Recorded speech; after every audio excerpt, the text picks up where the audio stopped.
ശരീരത്തിൽ പാപത്തെ കണ്ടു കഴിയുമ്പോൾ നമുക്കറിയാം മനസ്സിലെ പാപം അല്ലെങ്കിൽ പ്രവൃത്തികളിലെ പാപം എന്ന് പറയുന്നതിന് കുറച്ചൊക്കെ നമുക്ക് സൊല്യൂഷൻസ് ഉണ്ട്. മനസ്സിലെ പാപങ്ങൾക്ക് തന്നെ സൈക്യാട്രിയിലൊക്കെ മരുന്നുകളുണ്ടെന്നൊക്കെ പറയാം. ചില കാര്യങ്ങൾക്ക് കുറച്ചൊക്കെ പോസിബിളാണ്.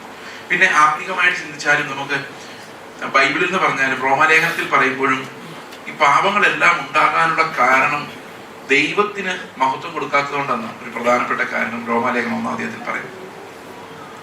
അപ്പോൾ ഈ പാപത്തെ തോൽപ്പിക്കാനുള്ള ഒരു പ്രധാനപ്പെട്ട വഴി എന്ന് പറയുന്നത് എല്ലാറ്റിനും സ്തോത്രം ചെയ്യുന്നവരാകുക. എല്ലാറ്റിനും സ്തോത്രം ചെയ്യാൻ നമുക്ക് പറ്റിയാൽ നമുക്ക് പാപത്തെ തോൽപ്പിക്കാൻ സാധിക്കും. എന്തവസ്ഥയ്ക്കും കർത്താവേ, ഞാൻ നിന്റെ മകനാണ്, നീ എല്ലാം നിയന്ത്രിക്കുന്ന അപ്പനാണ്, നീ അറിയാതെ ഒന്നും എനിക്ക് സംഭവിക്കാൻ പറ്റില്ല. കാരണം ദാറ്റ്സ് നോട്ട് പോസിബിൾ. കാരണം ദൈവം അങ്ങനെയാണ്. അപ്പൊ എന്റെ ജീവിതത്തിൽ സംഭവിക്കുന്ന പല കാര്യങ്ങളും എനിക്ക് മനസ്സിലാകുന്നില്ല. പക്ഷെ ഇതെല്ലാം അപ്പൻ അറിയാതെയല്ല, എല്ലാം അറിഞ്ഞുകൊണ്ടാണ്. എന്ത് സംഭവിച്ചാലും അത് നന്മയ്ക്കാണ്. ദൈവമേ നിനക്ക് സ്തോത്രം. ഈ നന്മ എനിക്ക് ഇന്ന് മനസ്സിലായില്ലെന്ന് വരാം, പക്ഷെ നന്മയ്ക്കാണെന്ന് എനിക്കറിയാം. കാരണം എന്റെ പിതാവിനെ ഞാൻ അത്രയും വിശ്വസിക്കുന്നു. കാരണം അവന്റെ ശക്തിയിൽ വിശ്വസിക്കുന്നത് മാത്രമല്ല, അവൻ എന്നോടുള്ള സ്നേഹത്തിലും വിശ്വസിക്കുന്നത് കൊണ്ട് എനിക്കറിയാം എന്ത് സംഭവിച്ചാലും അത് ദൈവത്തിന്റെ കൃപയാണ്, അവന്റെ ഇഷ്ടമാണ്, അവൻ നമ്മളോടുള്ള സ്നേഹമാണ്, അത് നന്മയ്ക്കാണ് എന്ന് എനിക്ക് അറിയാവുന്നത് കൊണ്ട് ഏത് സാഹചര്യത്തിലും കർത്താവെ നിനക്ക് സ്തോത്രം എന്ന് പറയാൻ നമുക്ക് സാധിച്ചാൽ, നമ്മളെ വേദനിപ്പിക്കുന്നവരെ ഓർത്ത്, വീട്ടിലുള്ളവരെ ഓർത്ത്, മക്കളെ ഓർത്ത്, ഭാര്യയെ ഓർത്ത്, ഭർത്താവിനെ ഓർത്ത്, അയൽവക്കക്കാരെ ഓർത്ത്, നമ്മുടെ ശത്രുക്കളെ ഓർത്ത്, എല്ലാം അവരെല്ലാം അവിടെ നിർത്തിയിരിക്കുന്ന ദൈവമേ നിനക്ക് സ്തോത്രം. കാരണം ശത്രുക്കൾ ഇല്ലെങ്കിൽ ഞാൻ എങ്ങനെയാണ് നീ എന്നെ സ്നേഹിച്ച എങ്ങനെയാണെന്ന് അറിയുന്നത്. ഞാൻ നിന്റെ ഒരു ശത്രുവായിരുന്നല്ലോ. ഞാൻ നിന്റെ ശത്രുവായി മൃഗത്തെ പോലെ നിന്റെ മുമ്പിൽ ഇരുന്നവനാണ്. എന്നെ നീ എങ്ങനെയാ സ്നേഹിച്ചതെന്ന് ഞാനൊന്ന് അറിയണമെങ്കിൽ എനിക്കും അങ്ങനെ ശത്രുവിനെ കാണുമ്പോൾ ആ സ്നേഹം ഉണ്ടാകണ്ടേ? അല്ലാതെ ഞാൻ എങ്ങനെ അത് അറിയുന്നത്? നിങ്ങൾ സഹോദരങ്ങളെ മാത്രം മന്ത്രം ചെയ്താൽ നിങ്ങൾക്ക് എന്താ പ്രതിഫലം? ജാതികളോ അങ്ങനെ തന്നെ ചെയ്യുന്നില്ലോ. നിങ്ങളോ നിങ്ങളുടെ ശത്രുക്കളെ സ്നേഹിപ്പിനെന്ന് കർത്താവ് പറഞ്ഞിട്ട് അനുസരിക്കണമെങ്കിൽ നമുക്ക് ശത്രുക്കൾ വേണ്ടേ? ഇല്ലാതെ എങ്ങനെ നമ്മളിത് അനുസരിക്കും? ഇപ്പൊ ദൈവം നമുക്ക് ഏൽപ്പിച്ചു തരുന്ന ഓരോ ആളുകളും ശത്രുക്കളെ നമുക്ക് തോന്നിയേക്കാം, ഓരോ സാഹചര്യങ്ങളും ബുദ്ധിമുട്ട് നമുക്ക് തോന്നിയേക്കാം.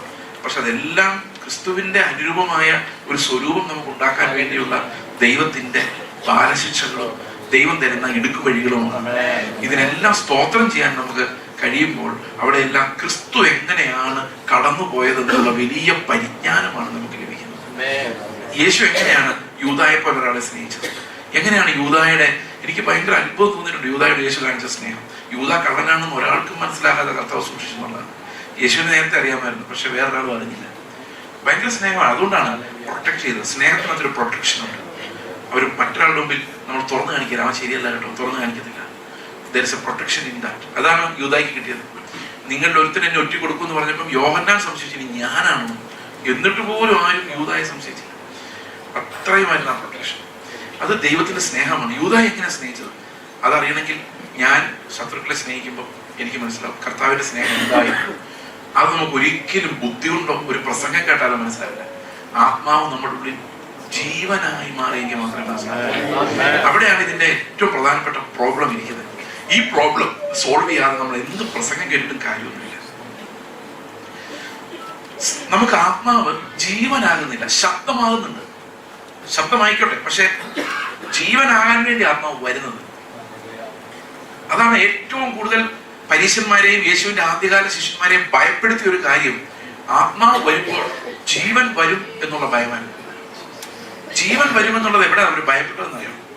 യോഹന്നാന്റെ സുവിശേഷം 6-ാം അധ്യായം 53-ാം വാക്യത്തിൽ പറയുന്നു, നിങ്ങൾ എന്റെ ശരീരം ഭക്ഷിക്കുകയും എന്റെ രക്തം കുടിക്കുകയും ചെയ്തില്ലെങ്കിൽ നിങ്ങൾക്ക് ജീവനില്ല. അതൊരിത്തിരി ഗുരുതരമായ പ്രസ്താവന നമുക്കറിയാം. യേശു ഒരു മനുഷ്യൻ നിന്നിട്ട് എന്റെ ശരീരം തിന്നെ എന്റെ രക്തം കുടിക്കുന്ന പറഞ്ഞ യൂദന്മാർ ഒരിക്കലും പറയാൻ പാടില്ല. അത് വളരെ അസ്വസ്ഥത ഉണ്ടാക്കുന്ന, ബുദ്ധിമുട്ടുണ്ടാക്കുന്ന ഒരു പഠിപ്പിക്കലാണ്. 60-ാം വാക്യത്തിലേക്ക് നമ്മൾ വരുമ്പോൾ അവിടെ ശിഷ്യന്മാർ പറയുന്നുണ്ട് ഇത് കഠിനമാക്കിയത് ആർക്ക് കേൾക്കാൻ കഴിയും. 66-ാം വാക്യം നോക്കിക്കേ, അവന്റെ ശിഷ്യന്മാർ പലരും പിൻവാങ്ങിപ്പോയി, പിന്നെ അവനോടുകൂടെ സഞ്ചരിച്ചില്ല. അപ്പം നമ്മൾ ആദ്യ നോട്ടത്തിൽ തോന്നി കഠിനവാക്ക് കേട്ടതുകൊണ്ടാണ്, പക്ഷെ അല്ല. 63-ാം വാക്യം നോക്കിക്കേ, അതിന് മുമ്പുള്ള വാക്യം 63, ജീവിപ്പിക്കുന്നത് ആത്മാവാണ്, ഞാൻ മാംസം ഒന്നിനും ഉപകരിക്കുന്നില്ല, ഞാൻ നിങ്ങളോട് സംസാരിച്ച വചനങ്ങൾ ആത്മാവും ജീവനവും. അപ്പൊ ഇവിടെ സംഭവിച്ചിരിക്കുന്നത് കർത്താവ് പറഞ്ഞത് ഇറച്ചിയും രക്തവും അല്ല, അങ്ങനെ ആൾക്കാർ വിചാരിച്ചത്. പക്ഷെ അവര് ഈ അസ്വസ്ഥതയോടെ നിന്നതേ ഉള്ളൂ. പക്ഷെ കർത്താവ് പറഞ്ഞു ഞാൻ നിങ്ങളോട് പറഞ്ഞ ആത്മാവ് വന്നിട്ട് ആത്മാവ് ജീവനായി മാറുന്നതിനെ കുറിച്ചാണ്. കർത്താവ് പറഞ്ഞു ഈ മേലെ അവൻ്റെ കൂടെ പോകണ്ട. അതായിരുന്നു കഴിഞ്ഞ വാക്ക്. അത് കേട്ടിട്ട് 66-ാം വാക്യത്തിൽ അവർ തീരുമാനിക്കുന്നത് ഇനി ഇവന്റെ കൂടെ പോകണ്ട. നമുക്ക് ആത്മാവ് വരുമെന്ന് പറഞ്ഞ പേടിയുണ്ടോ? നമുക്ക് പേടിയുണ്ടോ? നമുക്കൊരു പേടിയില്ല. നമ്മളിപ്പം ആത്മാവിന് പല രൂപങ്ങൾ കൊടുത്തിട്ടുണ്ട്. ഫയർ, തീയ്, കാറ്റ്, എന്തൊക്കെയാണ് ഇനി വരാൻ പോകുന്നത് അറിയാൻ പറ്റില്ല. കാരണം നമുക്ക് ആത്മാവ് മാത്രമായിട്ടൊരു സുഖം തോന്നില്ല, എന്തെങ്കിലും നടക്കുന്നതായിട്ട് തോന്നില്ല. ഇനി വേറൊരു എക്സ്പീരിയൻസിനെ കുറിച്ച് പറഞ്ഞാൽ കുറച്ച് നേരത്തേക്കുള്ള ഒരു എഫക്റ്റ് ഉണ്ടാവും. എന്തായാലും കുഴപ്പമില്ല, എഫക്റ്റ് ഉണ്ടായാൽ മതിയായിരുന്നു. അതുകൊണ്ടാണ് ഈ ആത്മാവ് ജീവനായി മാറണം. ജീവനായി മാറും എന്ന് പറഞ്ഞപ്പോൾ ഇവർ പേടിച്ചു. അതിന്റെ കാര്യം എന്താണെന്നറിയോ? ആത്മാവിന് ആകെ ഒരു ജീവൻ ഉണ്ടാക്കാൻ പറ്റുള്ളൂ, അത് യേശുവിന്റെ ജീവനാണ്. അത് നമ്മുടെ ഉള്ളിൽ ആത്മാവ് ഉണ്ടാക്കാൻ തുടങ്ങിയാൽ പിന്നെ നമുക്ക് ഇങ്ങനെയൊന്നും പ്രാർത്ഥിക്കാൻ പോലും പറ്റില്ല. നമ്മൾ ഇന്ന് നടക്കുന്ന ഈ നടപ്പ് നടക്കാൻ പറ്റില്ല, എല്ലാം മാറിപ്പോകും. ഇത് ഭയമുണ്ടാക്കുന്ന ഒരു കാര്യമാണ്. നമ്മുടെ പ്രാണനിൽ ഒരു ഉൾഭയമുണ്ട് കർത്താവിനോട്. കർത്താവെ, നീ നടന്ന പോലെ നടക്കേണ്ടി വരും. അയ്യോ, നിന്റെ ജീവൻ വേണ്ട, എനിക്ക് എന്റെ ജീവൻ നീ ഒന്ന് ശരിയാക്കി തന്നാ. എന്റെ ജീവനിൽ കുറച്ച് പ്രശ്നങ്ങളേ ഉള്ളൂ. പഴയ തുണിയാണ്, പക്ഷെ അതിലൂടെ കുറച്ച് പുതിയതൊക്കെ വെച്ച് കെട്ടി നീ എങ്ങനെയെങ്കിലും ഇതൊന്ന് ശരിയാക്കി തന്നാ മതി. മുഴുവൻ പുതിയതായി പോയാൽ ഞാൻ കണ്ട സ്വപ്നങ്ങൾ, ഈ ജീവിതം, ഈ ലോകത്ത് എനിക്ക് കിട്ടേണ്ട അംഗീകാരം, ആളുകളുടെ ബഹുമാനം, കിട്ടാവുന്ന പണം, ഇന്ന് മിനിസ്ട്രിയും പണം അല്ലെ, അതിനെ കുറിച്ചൊന്നും പറയാൻ വന്നല്ല. ഇതിനെല്ലാത്തിനോടും മരിക്കുക, ആ ഒരു ജീവിതമേ വേണ്ടെന്ന് വെക്കുക. കർത്താവ് നടന്ന പോലെ നടക്കുക എന്നൊക്കെ പറഞ്ഞപ്പോ അവരാകെ വേറെന്നു. ഇത് നമുക്കുള്ള പണിയല്ല എന്ന് പറഞ്ഞ് അവരോട് ഇട്ടിട്ട് പോകുന്നു നമ്മൾ കാണാം. ഇത് ശരിക്കും നിങ്ങളെ പറ്റി ഞാൻ ഭയപ്പെടുത്തിയെന്ന് എനിക്ക് തോന്നുന്നല്ലേ. യേശുവിന്റെ ലൈഫിനെ കുറിച്ച് പറഞ്ഞപ്പോ അല്ലെ, ഞാൻ പലപ്പോഴും ആലോചിച്ചിട്ടുണ്ട്, നമുക്ക് I love you Jesus, I love you Jesus എന്നൊക്കെ പറയാൻ എളുപ്പമാണെങ്കിലും കർത്താവ് എന്നാ എന്റെ കൂടെ വരാവോ എന്ന് ചോദിച്ചാൽ അവിടെ നിൽക്കുക, നീ എന്റെ കൂടെ വാ എന്ന് പറയാനല്ലാതെ അവൻ്റെ കൂടെ ഇറങ്ങിപ്പോകാനും നമ്മളെ കൊണ്ട് സാധിക്കില്ല. കാരണം we love this world and ourselves too much. ഞാൻ രക്ഷിക്കപ്പെടുന്ന സമയത്ത് ഞാൻ കണ്ടെത്തിയ ഒരു രഹസ്യമാണ്, എനിക്ക് എന്നോട് മാത്രമാണ് സ്നേഹം. അത് ഭയങ്കര സ്നേഹമാണ്. ആ സ്നേഹം അങ്ങനെ നിൽക്കുന്നതുകൊണ്ട് എനിക്ക് വേറെ ആരെയും സ്നേഹിക്കാൻ പറ്റുന്നില്ല.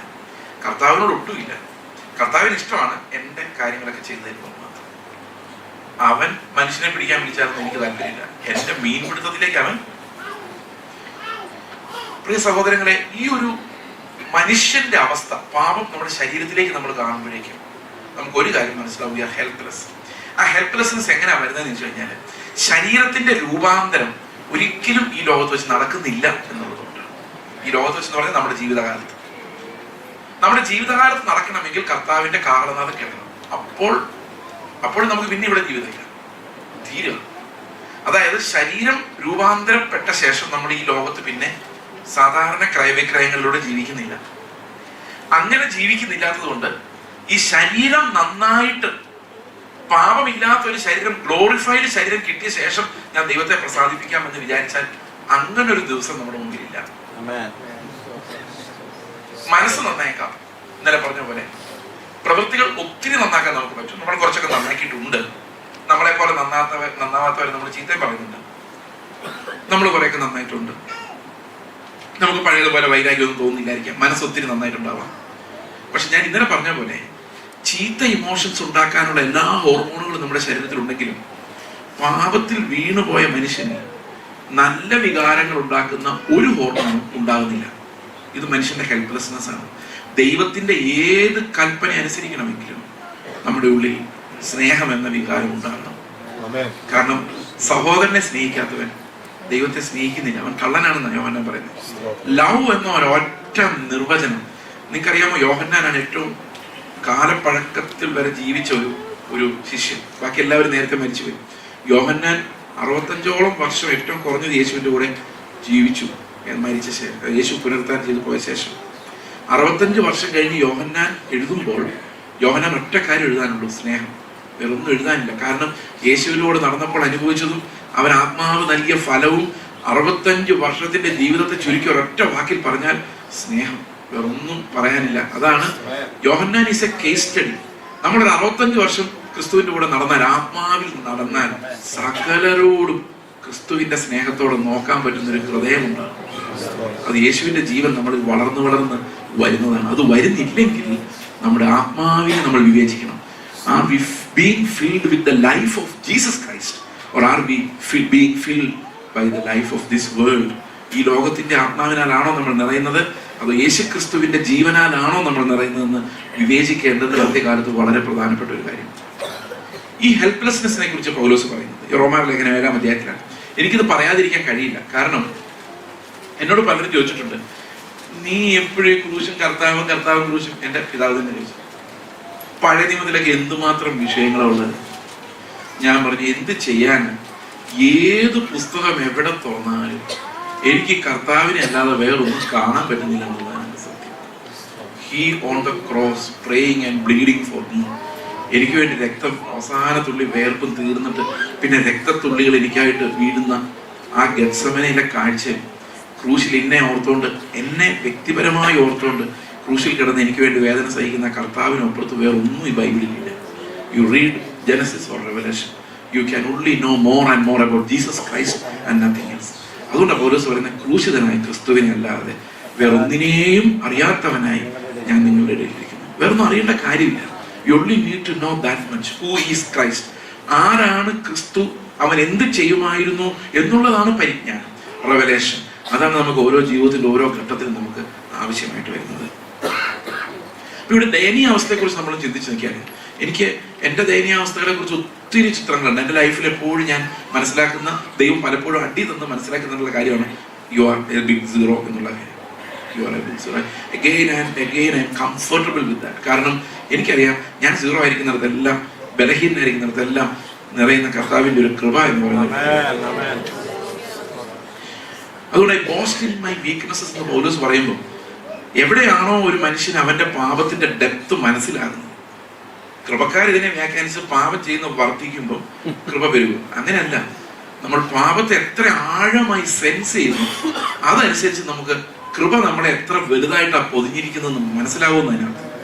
The more you sense about the sinfulness inside you, you will understand how amazing is God's grace. അതാണ് എൻ്റെ കാര്യം.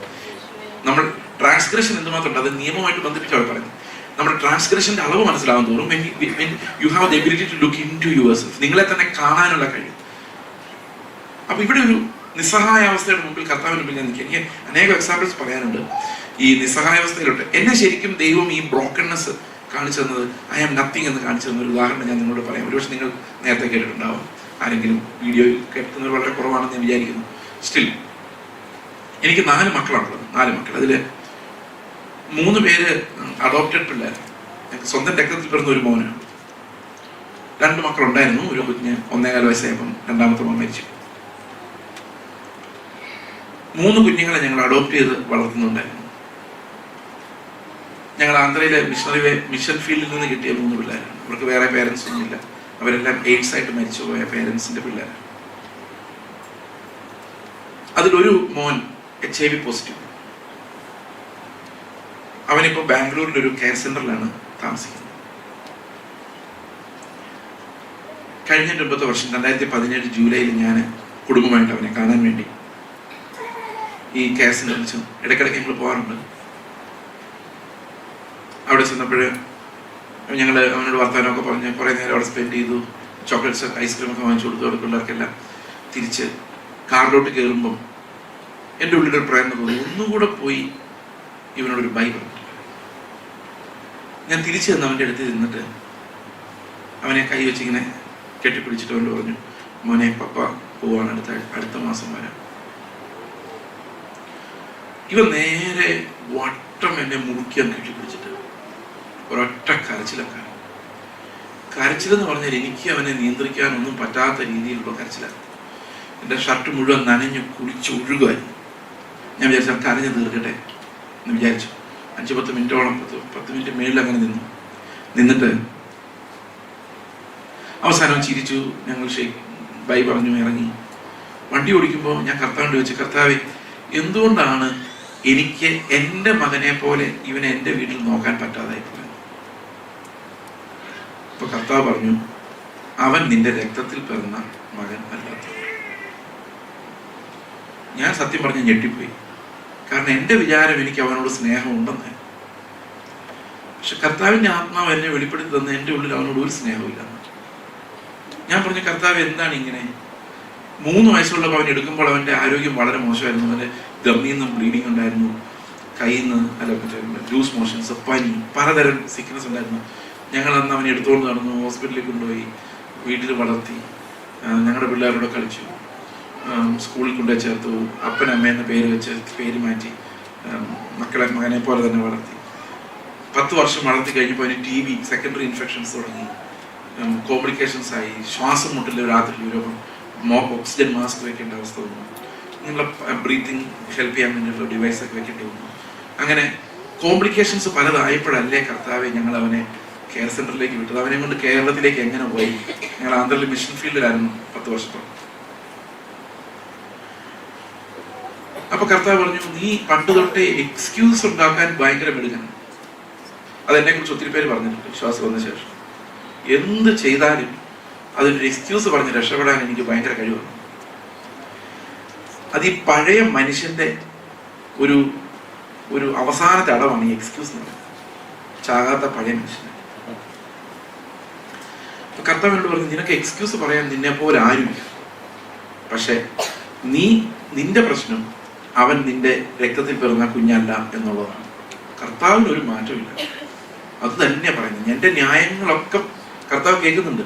പ്രിയ സഹോദരങ്ങൾ, ഇങ്ങനെ കർത്താവ് സംസാരിക്കുമെന്ന് നിങ്ങൾ ചോദിക്കുമായിരിക്കും. ഞാൻ നിങ്ങളോട് പറയുന്നത് ഇങ്ങനെ കർത്താവിനെ കേൾക്കണമെന്ന്. അങ്ങനെയാ കേൾക്കേണ്ടത്. ജീവിതത്തിന്റെ ഘട്ടങ്ങൾ വരുമ്പോൾ യേശു എന്തായിരിക്കുമെന്നും എന്റെ പാപം എന്താണെന്നും ഞാൻ എവിടാ നിൽക്കുന്നതെന്നും ഞാൻ വിശ്വാസത്താലല്ല കാഴ്ചയാലും എന്റെ പ്രാണനിലുമാണ് ജീവിക്കുന്നതെന്നും എന്നെ ബോധ്യപ്പെടുത്താനായി ആത്മാവ് വന്നിരിക്കുന്നത്. ആ ആത്മാവിന്റെ കാറ്റ് ഇന്ന് നമ്മുടെ അടിക്കുന്നുണ്ടോ എന്നുള്ളതാണ് പ്രധാനപ്പെട്ട കാര്യം. ഇല്ലെങ്കിൽ ആ കാറ്റ് നമ്മുടെ ഇടയിൽ വീശുന്നവരെ നമ്മൾ നിലവിളിക്കണം. കാരണം നിലവിളിച്ച് കരയേണ്ട ഒരു സമയം നമ്മുടെ സഭകൾക്കായിട്ടുണ്ട് അന്ത്യകാലത്ത്. ഞാൻ ആകെ വിഷമിച്ചു. ഞാൻ കർത്താവിനോട് പറഞ്ഞു, കർത്താവേ, യു ആർ റൈറ്റ്. അപ്പൊ എന്റെ മനസ്സിലേക്ക് പെട്ടെന്ന് ഈ വെളിച്ചം ഉണ്ടായി. എനിക്ക് മനസ്സിലായി എന്റെ പാപം എന്താ. 2ാമത്തെ പ്രാവശ്യം കർത്താവ് ഓർപ്പിച്ചപ്പോൾ എനിക്ക് മനസ്സിലായി. ഞാൻ കർത്താവിനോട് പറഞ്ഞു, ശരിയാണ്, അവൻ എന്റെ രക്തത്തിൽ പിറന്ന കുഞ്ഞായിരുന്നെങ്കിൽ ഞാൻ അവനെ ബാംഗ്ലൂരിലെ കെയർ സെന്ററിൽ വിട്ടിട്ട് കേരളത്തിൽ പോയി വീടെടുത്ത് താമസിക്കില്ല. ബാംഗ്ലൂരിൽ അവന്റെ കെയർ സെന്ററിന് അടുത്ത് തന്നെ ഒരു വീടെടുത്തേനെ. എല്ലാ ദിവസവും രാവിലെ പോയി അവനെ കെട്ടിപ്പിടിച്ച് കരഞ്ഞേനെ, അവനെ ഓർത്ത് വിലപിച്ചേനെ, അവന് വേണ്ടി പ്രാർത്ഥിച്ചേനെ. അവന്റെ പുറകെ നിന്ന് മാറാതെ ഡോക്ടർമാരെ അന്വേഷിച്ച് ലോകത്തിൽ എവിടെയെങ്കിലും ഇതിന് മരുന്നുണ്ടോ എന്ന് അന്വേഷിച്ചോണ്ട് വന്നേനെ. ഞാനിതൊന്നും ചെയ്യുന്നില്ല. ഞാൻ കർത്താവിനോട് പറഞ്ഞു, കർത്താവേ, ഞാൻ ഒന്നും ചെയ്തിട്ടില്ല. കർത്താവ് പറഞ്ഞു, ശരിയാണ്, നിനക്ക് കിട്ടിയേക്കുന്ന മാർക്ക് 0 ആണ്. ഈ പണി ചെയ്തതിന് മൊത്തം കിട്ടിയേക്കുന്ന 0 ആണ്. കാരണം എന്താ? സ്നേഹം ഇല്ല. സ്നേഹമില്ലാതെ എന്ത് ചെയ്താലും അത് നിർജീവ പ്രവൃത്തിയാണ്. അതിനകത്ത് ക്രിസ്തു ഇല്ല. ഞാൻ പറഞ്ഞു, കർത്താവെ, ഞാൻ ബാംഗ്ലൂരിൽ അവന്റെ കെയർ സെന്ററിന്റെ അടുത്ത് ഞാൻ വീടെടുക്കാം. കർത്താവ് പറഞ്ഞു, നീ അതിന്റെ അകത്ത് വീടെടുത്താലും നിന്റെ ശരീരത്തിന് സ്നേഹം ഉണ്ടാവില്ല. You are lost. ഇത് മനസ്സിലായിട്ടുണ്ടോ നിങ്ങൾക്ക്? Nothing can be produced in your body. ദൈവത്തിന് മുമ്പിൽ നമ്മൾ നിസ്സഹായരും മൃഗത്തെ പോലെയാണെന്ന് ഇത് തിരിച്ചറിഞ്ഞെങ്കിൽ മാത്രമേ നമുക്കൊരു ഹെൽപ്ലെസ്നെസ് തോന്നുള്ളൂ. ആ ഹെൽപ്ലെസ്നെസ് നമുക്ക് തോന്നുന്നത് വരെ നമുക്ക് ബ്രോക്കൺ ആകാൻ കഴിയത്തില്ല. എന്തെങ്കിലും ഒരു ശക്തി കൊണ്ട് നമ്മൾ യുദ്ധം ചെയ്തുകൊണ്ടിരിക്കും. ചെറിയൊരു അത്തീല കൊണ്ട് നമ്മൾ ഫൈറ്റ് ചെയ്യും ദൈവത്തിന്റെ അടുത്ത്. ഞാൻ അത്ര മോശക്കാരനൊന്നുമല്ലെന്നെ എന്നോട് തന്നെ ഞാൻ പറയും. അങ്ങനെ കാര്യമില്ല. ഞാൻ പ്രാർത്ഥിക്കുന്നവർ പ്രാർത്ഥിക്കുന്ന ആരുണ്ട്? ഇല്ലേ? നമുക്ക് കുറച്ച് നീതി പ്രവൃത്തികളുണ്ട്. അങ്ങനെ നമുക്ക് പിടിച്ചു നീക്കാൻ വേണ്ടി മനുഷ്യരുടെ മുമ്പിലും ദൈവത്തിന് മുമ്പിലും. എന്നെ പോലെ വെള്ളവസ്ത്രം ധരിച്ച് ക്ലീൻ ഷേവ് ചെയ്ത്, അല്ലെ, സ്നാനപ്പെട്ട്, അതൊക്കെ ഭയങ്കര നീതിയാണ്, അല്ലെ? സ്നാനപ്പെട്ട് ആഭരണം കൂടി എന്തൊക്കെയാ നമ്മൾ ചെയ്തേക്കുന്നത്. അപ്പം സഹോദരനെ സ്നേഹിച്ചില്ലെങ്കിലും കർത്താവ് നമ്മളെ കൈവിടുവോ? ഇത്രയൊക്കെ ചെയ്തതല്ലേ? പരീക്ഷന്മാർ അങ്ങനെയൊക്കെ വിചാരിച്ചു, ഇത്രയൊക്കെ ചെയ്തതല്ലേ? പക്ഷെ പ്രിയ സഹോദരങ്ങളെ, ദൈവം സ്വർഗത്തിലേക്ക് നമ്മളെ കൊണ്ടുപോകുന്നു. അവന്റെ നീതി വസ്ത്രമില്ലാത്ത ഒരൊറ്റ മനുഷ്യന് പോലും അവിടെ പ്രവേശിക്കാൻ സാധിക്കും. അവിടുത്തെ പ്രശ്നം അതാണ്. അവിടെ യേശുവിനെ പോലെ അല്ലാത്ത, ആ രൂപാന്തരം പ്രാപിക്കാത്ത ഒരൊറ്റ ആള് പോലും, കല്യാണ വസ്ത്രം ഇല്ലാത്ത ഒരാള് പോലും അവിടെ ശ്രദ്ധിക്കുണ്ടാവില്ല. കാരണം അത് കർത്താവ്. അപ്പൊ നമുക്ക് വേറെ പ്രോബ്ലം എന്താണെന്നറിയോ? ഇത് നമ്മളെ കൊണ്ട് കഴിയുകയില്ല. അവിടെയാണ് ക്രൈസിസ്. ഇപ്പൊ ഞാൻ എത്ര വിചാരിച്ചാലും എന്റെ ഉള്ളിൽ ഇത് ഉണ്ടാക്കാൻ പറ്റില്ല. എത്ര വിചാരിച്ചാലും സാധിക്കില്ല. കാരണം ഐ ആം ഡെഡ്. ഞാൻ മരണാവസ്ഥയിലാണ്. എനിക്ക് ആത്മാവിന്റെ ഒരു ഫലവും എന്റെ ശരീരത്തിൽ ഉണ്ടാക്കാൻ സാധിക്കില്ല. എന്റെ ശരീരം ബലഹീനമാണ്. എന്റെ ശരീരം വേറെ എന്തെങ്കിലും വികാരങ്ങൾ തന്നോണ്ടിരിക്കും. So helpless because of that body. അതാ പൗലോസ് പറയുന്നേ, ഈ മരണകരമായ, മരണത്തിന് അധീനമായ ശരീരത്തിൽ നിന്ന് എന്നെ ആർക്ക് വിടുവിക്കും? നമ്മൾ ബൈബിളിൽ നോക്കിയാൽ എല്ലാ ശിഷ്യന്മാരും ആദ്യം മുതലുള്ള വിശുദ്ധന്മാർ, ഉൽപ്പത്തി 1 മുതൽ ആദം മുതൽ ഇങ്ങോട്ട്, നമ്മൾ പാപം ചെയ്ത ശേഷമുള്ള ആദം മുതൽ ഇങ്ങോട്ട് വെളിപ്പാടിലെ യോഹന്നാൻ യേശുവിന്റെ മുൻപിൽ കമന്ന് കിടക്കുന്ന സീൻ വരെ നോക്കിയാൽ നമുക്കൊരു കാര്യം മനസ്സിലാവും. ദൈവത്തിന് മുൻപിൽ ഹെൽപ്ലെസ് ആയിട്ട് തോന്നാത്ത ഒരാൾ രക്ഷപ്പെട്ടിട്ടില്ല. മനസ്സിലാവുന്നുണ്ടോ പറയുന്നത്? ആ ബ്രോക്കൺനെസ് എക്സ്പീരിയൻസിലൂടെ പോകാത്ത ഒരാൾക്കും യേശുവിലേക്ക് നോക്കാൻ കഴിഞ്ഞിട്ടില്ല. പരീക്ഷന് ചുങ്കക്കാരനെ പ്രാർത്ഥിക്കാൻ പോകുമ്പോൾ നമുക്കറിയാം, പരീക്ഷന് ഒത്തിരി നല്ല പണികൾ ചെയ്തിട്ടുണ്ടായിരുന്നു. പക്ഷെ ആ ചുങ്കക്കാരൻ ദൂരെ നിന്നുകൊണ്ട് സ്വർഗത്തിലേക്ക് നോക്കുവാൻ പോലും തുനിയാതെ മാറത്തടിച്ച്, പാപിയായ എന്നോട് കരുണയുണ്ടാകണമേ. ആ കരച്ചിൽ ഞാൻ പ്രസംഗം കേട്ടാൽ നിങ്ങൾക്ക് വരത്തില്ല കേട്ടോ. നിങ്ങളുടെ ആത്മാവ് നിങ്ങളുടെ ഉള്ളിലേക്ക് ഒരു ജീവനായി വന്നാൽ നിങ്ങൾ നിലവിളിക്കും, അലറിക്കരയും, എന്റെ കർത്താവേ എന്നോട് കരുണ കാണിക്കണമേ എന്ന് തോന്നും. വേറൊരാളുടെ പാപത്തെ കുറിച്ച് അപ്പം ധ്യാനിക്കാൻ പറ്റില്ല. നിങ്ങൾ ആലോചിക്കുന്നുണ്ടോ, യേശുവിന്റെ മഹത്വം കണ്ടിട്ട് താഴെ കമന്ന് കിടക്കുന്ന യോഹന്നാൻ പത്രോസിനെ ഓർക്കുമെന്ന്? അല്ലെ വേറെ ഏതെങ്കിലും സഭയിലുള്ള പെശക പാർട്ടിയുടെ ഓർത്തോണ്ടാണോ യോഹന്നാൻ അവിടെ കമന്ന് കിടക്കുന്നത്? അവനാകെ ഒരൊറ്റ പ്രശ്നമുള്ളൂ, അവൻ യേശുവിനെ പോലല്ല. ഒറ്റ പ്രശ്നം യോഹന്നാനുള്ളൂ, വേറൊരു പ്രശ്നത്തെ കുറിച്ചും യോഹന്നാൻ ബോധവാനല്ല. He is not like Christ. അവിടെയാണ് പ്രശ്നം. അപ്പൊ എങ്ങനെയാണ് കർത്താവ് നമ്മളെ രക്ഷിക്കുന്ന ഈ അവസ്ഥയിൽ? നമുക്ക് സ്വയം രക്ഷപ്പെടാൻ പറ്റാത്തതിന്റെ കാരണം നമ്മൾ അത്രയും പാപത്തിനകത്താണെന്നുള്ളതാണ്. നമ്മൾ പാപപ്രവൃത്തികളൊന്നും ഇങ്ങനെ ചെയ്യുന്നില്ലായിരിക്കാം, യോബിനെ പോലെ ആയിരിക്കാം ചിലപ്പോൾ നിങ്ങൾ. പക്ഷെ എന്നാൽ പോലും ദൈവത്തിന്റെ പ്രത്യക്ഷത ഉണ്ടായാൽ നമ്മളെല്ലാം ബോധം കിട്ടും. ഇപ്പൊ നിങ്ങളുടെ നടുവിലേക്ക് കർത്താവ് സകല തേജസ്സോടും കൂടി ഇറങ്ങി വന്നാൽ നിങ്ങൾ എന്തായിരിക്കും കർത്താവിനോട് പറയുന്നത്? കർത്താവ് എന്റെ വീട്ടിൽ ഒത്തിരി പ്രശ്നമാണ്, എന്റെ പിള്ളേരുടെ വിദ്യാഭ്യാസത്തിന് ഞാൻ ഭയങ്കര ഭാരം, എന്നെ സഹായിക്കണമെന്ന് പറയുമോ ആരെങ്കിലും കർത്താവിനോട്? ഒന്നും പറയില്ല. അതൊക്കെ നിങ്ങൾ മറന്നുപോകും. കർത്താവിന്റെ മുമ്പിലെ തേജസ്സോടെ കർത്താവ് വെളിപ്പെട്ട ഒറ്റ കാര്യം പറയില്ല, എന്റെ കർത്താവെ ഞാൻ അയോഗ്യൻ, ഞാൻ എങ്ങനെ നിന്റെ മുമ്പിൽ നിൽക്കും എന്നുള്ള ഒറ്റ ഫീലിംഗിലേക്ക് നമ്മൾ വരും. ക്രിസ്തു എന്നുള്ളതല്ലാതെ വേറെ ഒന്നിനെ കുറിച്ച് നമുക്ക് ബോധ്യവുമില്ല, വേറെ ഒന്നിനെ കുറിച്ചും അറിയാൻ ആവശ്യവും ഇല്ലാത്ത ഒരു സ്ഥലത്തേക്ക് നമ്മൾ എത്തും, അവനെ നമ്മൾ കണ്ടാൽ. ഓക്കെ, ഇത് ഈ മാനസാന്തരം ഉണ്ടാകുന്നത് സ്വാഭാവികമായ ഒരു പ്രോസസ്സാണ്. മാനസാന്തരം ഒരിക്കൽ തുടങ്ങിയാൽ അത് പിന്നീട് ഒരിക്കലും അവസാനിക്കുന്നില്ല. അതാണ് നമ്മൾ മനസ്സിലാക്കേണ്ട ഒരു കാര്യം. It will never end until you die. മരിക്കുന്ന വരെ നമ്മൾ തുടർന്ന് നടക്കേണ്ട ഒരു കാര്യമാണ് ഈ മാനസാന്തരം എന്ന് പറയുന്നത്.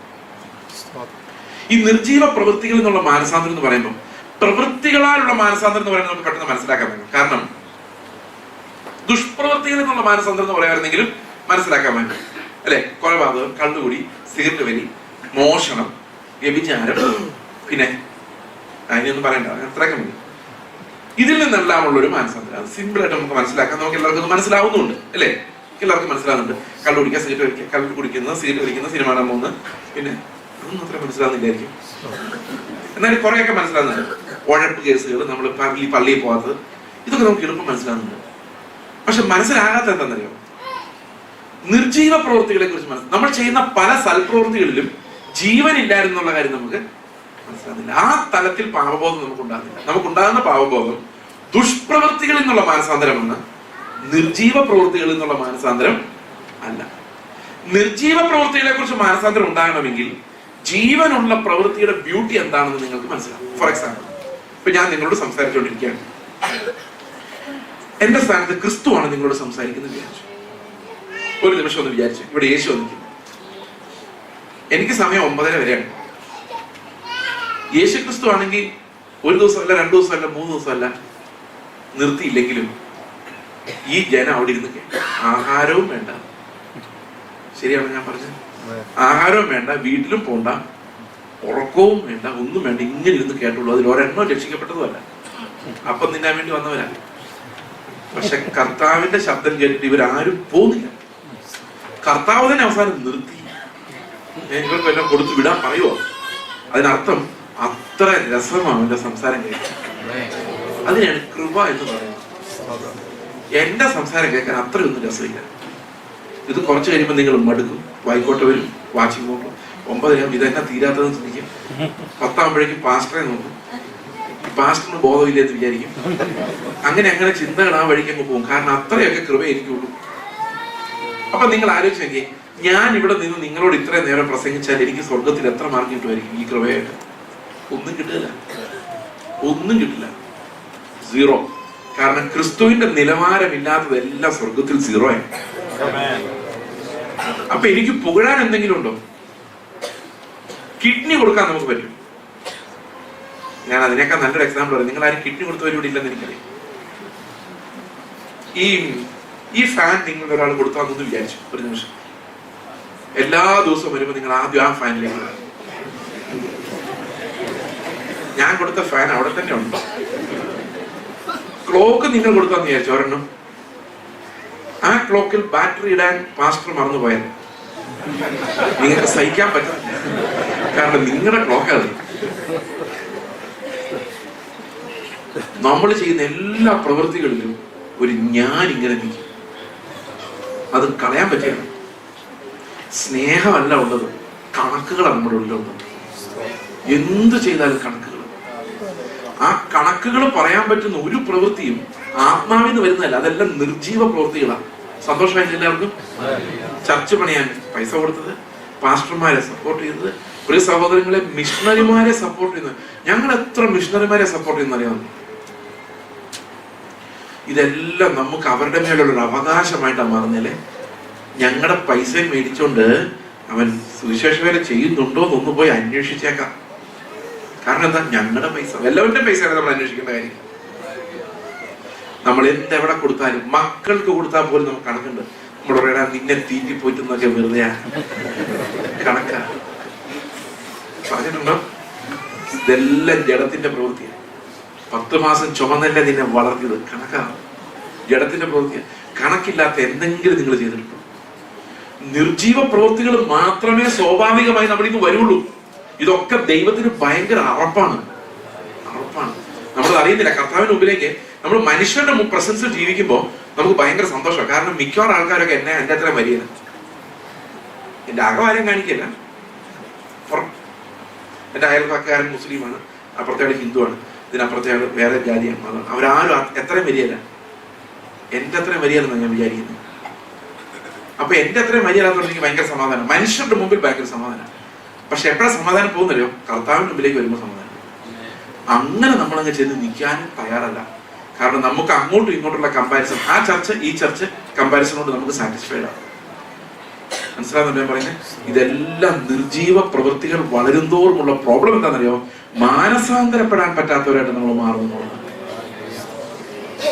നിർജീവ പ്രവൃത്തികൾ നമ്മളിൽ വന്ന് വർദ്ധിക്കും തോറും നമ്മളെ തകർക്കാൻ പറ്റില്ല. കാരണം നമ്മൾ മിടുക്കന്മാരാണ്. നമ്മളൊരു തെറ്റ് ചെയ്തിട്ടില്ല.